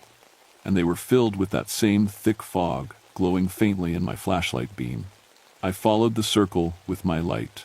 15 feet across, with me right in the center, the prints went all the way around, then just stopped, like whoever made them had simply vanished into the air. That's when I ran. I knew these trails better than anyone, but the fog changed everything. Paths I could walk, blindfolded, seemed to twist and turn in impossible directions. My flashlight showed trees where I knew there should be clearings, rocks where I remembered streams. The voices followed me, always just out of sight, calling my name, asking for help. But now there were more of them. Dozens of voices, all crying out in that same flat, empty tone. I stumbled into a tree, bounced off, kept running. My lungs burned from breathing the thick, sweet air. The metal taste was stronger now, coating my tongue like copper pennies. Finally, I saw a light ahead. My weather station, the red warning beacon on top of the radio tower, cutting through the fog like a lighthouse. I burst through the door and slammed it behind me, hands shaking as I turned the locks. Through the windows, the fog pressed against the glass like water, swirling in patterns that looked almost like faces. I grabbed my emergency radio and tried every channel, nothing but static. Even the weather service frequency was dead. Then I looked at my logbook, where I recorded observations every hour. My handwriting, clear as day. But I didn't remember writing it. 2:15 p.m., visitors arrived. Weather spirits, very hungry today. Fed them well. They want to know more about the warm bloods who walk above the clouds. I stared at the page. I'd been unconscious in that fog for over 3 hours. Outside, the voices started again. But now I recognized all of them. Hikers who'd gone missing over the years. Campers who'd never made it home. People I'd helped search for, whose bodies we'd never found. They all knew my name, and they were all asking me to come outside and join them. I stayed locked in that weather station for 6 hours. The fog never lifted, never thinned. If anything, it got thicker as the sun went down. My instruments had given up trying to make sense of what was happening. The humidity gauge was pegged at 100%, but the temperature kept dropping. By sunset, it read 38 degrees outside. Fog doesn't act like that. Not natural fog. The voices never stopped either. They took turns calling to me, telling me their stories. A hiker from 1962 who'd gotten lost in an early snow. A couple from Pennsylvania who'd been camping when a sudden storm hit. Children who'd wandered off marked trails and never found their way back. All of them gone missing on days when unexpected weather had rolled in. All of them trying to convince me to open the door. "Thomas, you understand weather better than anyone," said a woman's voice I recognized from 5 years ago. Sarah Martinez, a college student who'd been day hiking alone. We'd searched for 3 weeks. "You know this isn't normal. You know what it really is. It's not trying to hurt us," said another voice, male, older, with a slight accent. "It's trying to understand us, but it needs us to help." I pressed my face against the window, trying to see through the swirling white. Sometimes, just for a second, I thought I could make out shapes moving in the fog. Human-shaped, but wrong somehow. Too tall, or bending in ways people don't bend. "What do you want?" I called out. The voices stopped. Complete silence for maybe 30 seconds. Then, all together, they spoke in perfect unison. "To know what it feels like to be warm." The temperature gauge dropped another 5 degrees. That's when I understood. The fog wasn't just weather. It was alive, and it was cold. So cold that warmth was something it had never experienced. So it took warm things, animals, people, anything with body heat, and tried to understand what that felt like. But understanding meant absorbing, and absorbing meant the warm things became part of it. I looked at my logbook again, more entries in my handwriting that I didn't remember making. 3:30 p.m. Atmospheric consciousness confirms collection of 4 specimens. Adult male, adult female, 2 juveniles. Integration proceeding normally. 4:15 p.m. Observer shows resistance to voluntary participation. May require alternative methods. 5 p.m. Weather patterns responding to observer's emotional state. Fear generates interesting thermal variations. I was writing these things while I was unconscious. Or something was using my hand to write them. My radio crackled to life, static at first, then a voice I recognized, Bill Morrison, the park superintendent. Thomas, do you copy? We've got search teams trying to reach your position. I grabbed the radio. Bill, thank God. I'm trapped in my station. There's something wrong with this fog. The family that came up this morning. What family, Thomas? The question hit me like a punch. The family from Richmond. Mom, Dad, 2 kids. I talked to them at my station around 9 this morning. Long pause. Then, Thomas, we don't have any record of visitors on Whisper Ridge today. The trail's been closed since yesterday due to weather warnings. That's impossible. I saw them. I talked to them. They were heading up the loop trail. Son, what loop trail? There's no loop trail on Whisper Ridge. Never has been. I stared out at the fog, my mind reeling.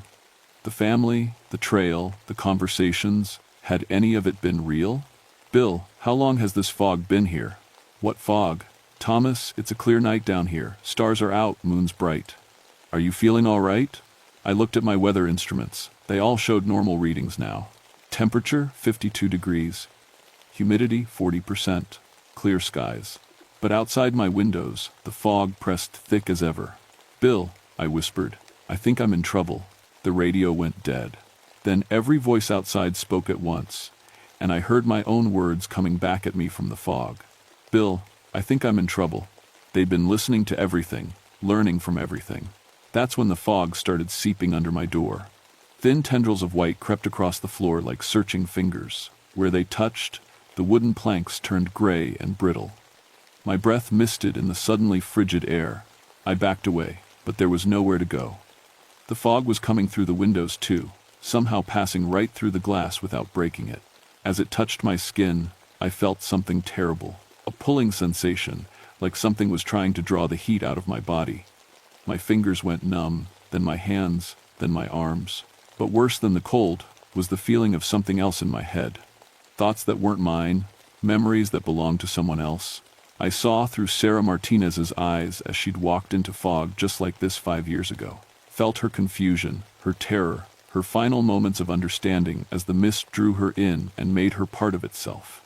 I experienced the last moments of dozens of people, all absorbed by this thing over the years. All their thoughts, their fears, their love for families they'd never see again. It was all still there, trapped inside the fog. And now it wanted mine. No, I gasped, fighting against the numbing cold. I won't let you. But the fog kept coming, and I could feel my own memories starting to slip away. My childhood in West Virginia, my first day as a park ranger, the woman I'd almost married before the job took over my life. All of it fading into the hungry white. The cold was everything now. It crept up my legs like rising water, turning muscle to ice, bone to frost. I could barely move, barely think. The fog filled the station completely, swirling around me in patterns that looked almost like a heartbeat. But I was still a weatherman. Even dying, even being absorbed by something that shouldn't exist, I couldn't stop observing. The patterns in the fog weren't random. They followed rules, just like any weather system. Pressure differentials, temperature gradients, moisture content. It was all there if you knew how to read it. And I'd been reading weather for 19 years. The fog was densest where it touched living things. Where it had absorbed the family from Richmond, who I now realized had been missing for years, just like all the others. Where it was trying to absorb me, but it was thinner in some spots. Places where the temperature dropped below a certain point, where it couldn't maintain its structure. I forced my numb fingers to move, reaching for the emergency controls on my weather station. Every piece of equipment I had was designed to monitor atmospheric conditions. But some of it could also change them. The emergency beacon on my radio tower, designed to warn aircraft about dangerous conditions. It generated heat, lots of it, along with a powerful electromagnetic field. I flipped the switch. The fog recoiled like I'd hit it with a whip. Where the radio waves passed through it, the white turned gray, then started to break apart. The voices outside screamed, not human screams, but something like wind through a broken window. "Stop!" Sarah Martinez's voice cried out. "You're hurting it. You're hurting us." But I kept the beacon running. The electromagnetic field was disrupting the fog's ability to hold itself together. I could see gaps forming, spaces where the air was clear. That's when I realized what I was really looking at. The fog wasn't one creature. It was thousands of them, millions. Tiny atmospheric organisms, smaller than bacteria, that had learned to work together. Like a swarm of bees, but made of living mist. And they were old. Older than the mountains themselves. They'd been drifting in the upper atmosphere for eons, feeding on static electricity and cosmic radiation. But as the Earth changed, as pollution and radio waves filled the air, they'd been forced lower, into contact with warm-blooded life. They weren't evil, they were just trying to survive in a world that had become foreign to them. And they'd discovered that human heat, human consciousness, could sustain them better than anything they'd ever found. But understanding didn't make them less dangerous. The electromagnetic pulse from my beacon was like a knife cutting through their collective consciousness. But they were fighting back, condensing into tighter formations, becoming more solid. A wall of fog slammed against my weather station, hard enough to crack the windows. Then another. They were trying to break the beacon, to stop the signal that was tearing them apart. I had maybe minutes before they figured out how to short-circuit my equipment. That's when I remembered something from my meteorology training. Something about how atmospheric pressure affects the formation of clouds and fog. I grabbed my emergency weather balloon kit, designed to carry instruments high into the atmosphere to measure conditions during severe storms.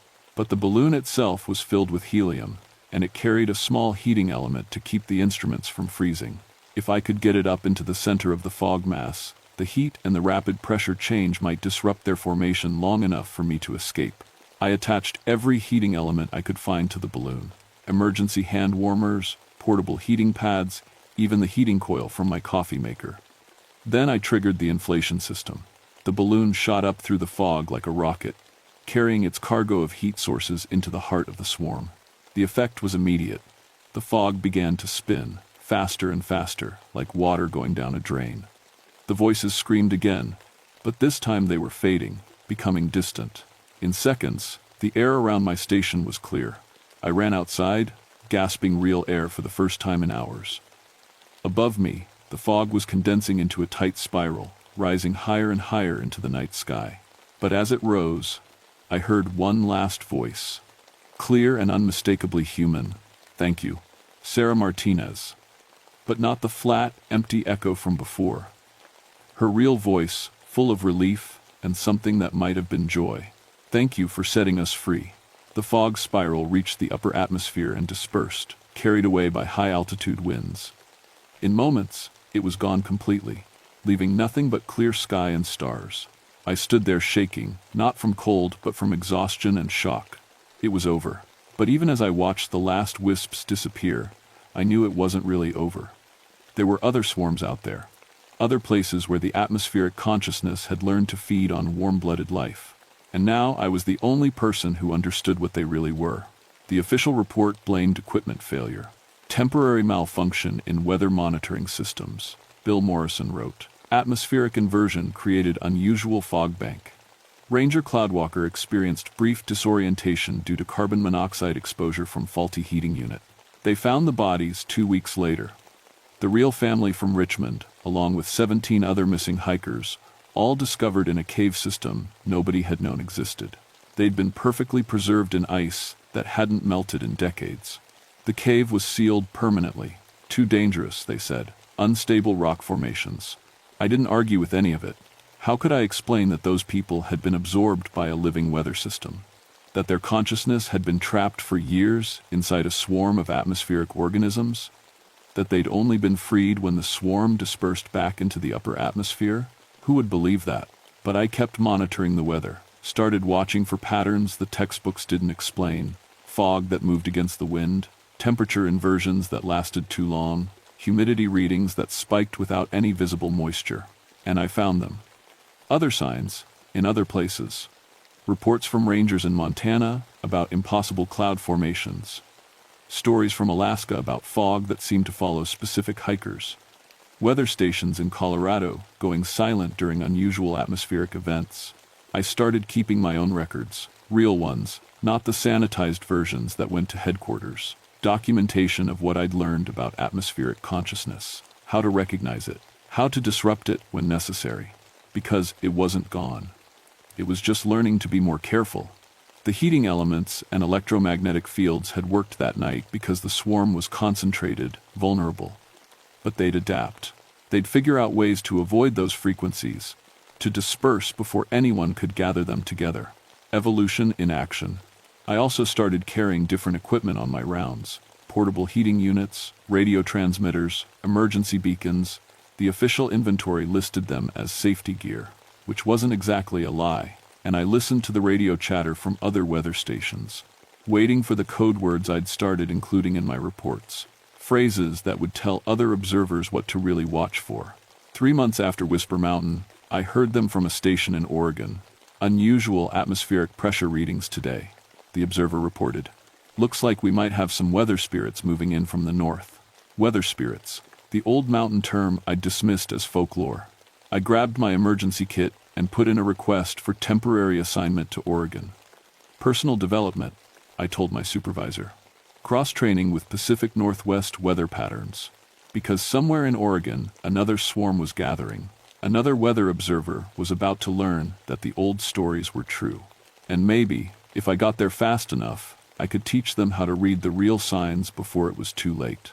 The atmosphere is vast and full of life we're only just beginning to understand. Most of it is harmless, alien to us in ways we can't imagine. But some of it has learned to hunger for what we have. Warmth, consciousness, the spark of life itself. I'm still out here, watching the skies. Still reading the weather that the instruments can't measure. Still listening for voices in the wind that call out names they shouldn't know. My name is Thomas Cloudwalker, and after 19 years of studying weather in these mountains, I finally understand what the old-timers meant about weather spirits. They're real, and they're always looking for new places to feed. If you're ever hiking and you see fog moving against the wind, if you hear voices calling from empty air, if your breath starts to mist on a warm day, don't investigate. Run. And whatever you do, don't tell it your name, because once the weather spirits know who you are, they'll never stop calling for you to come home.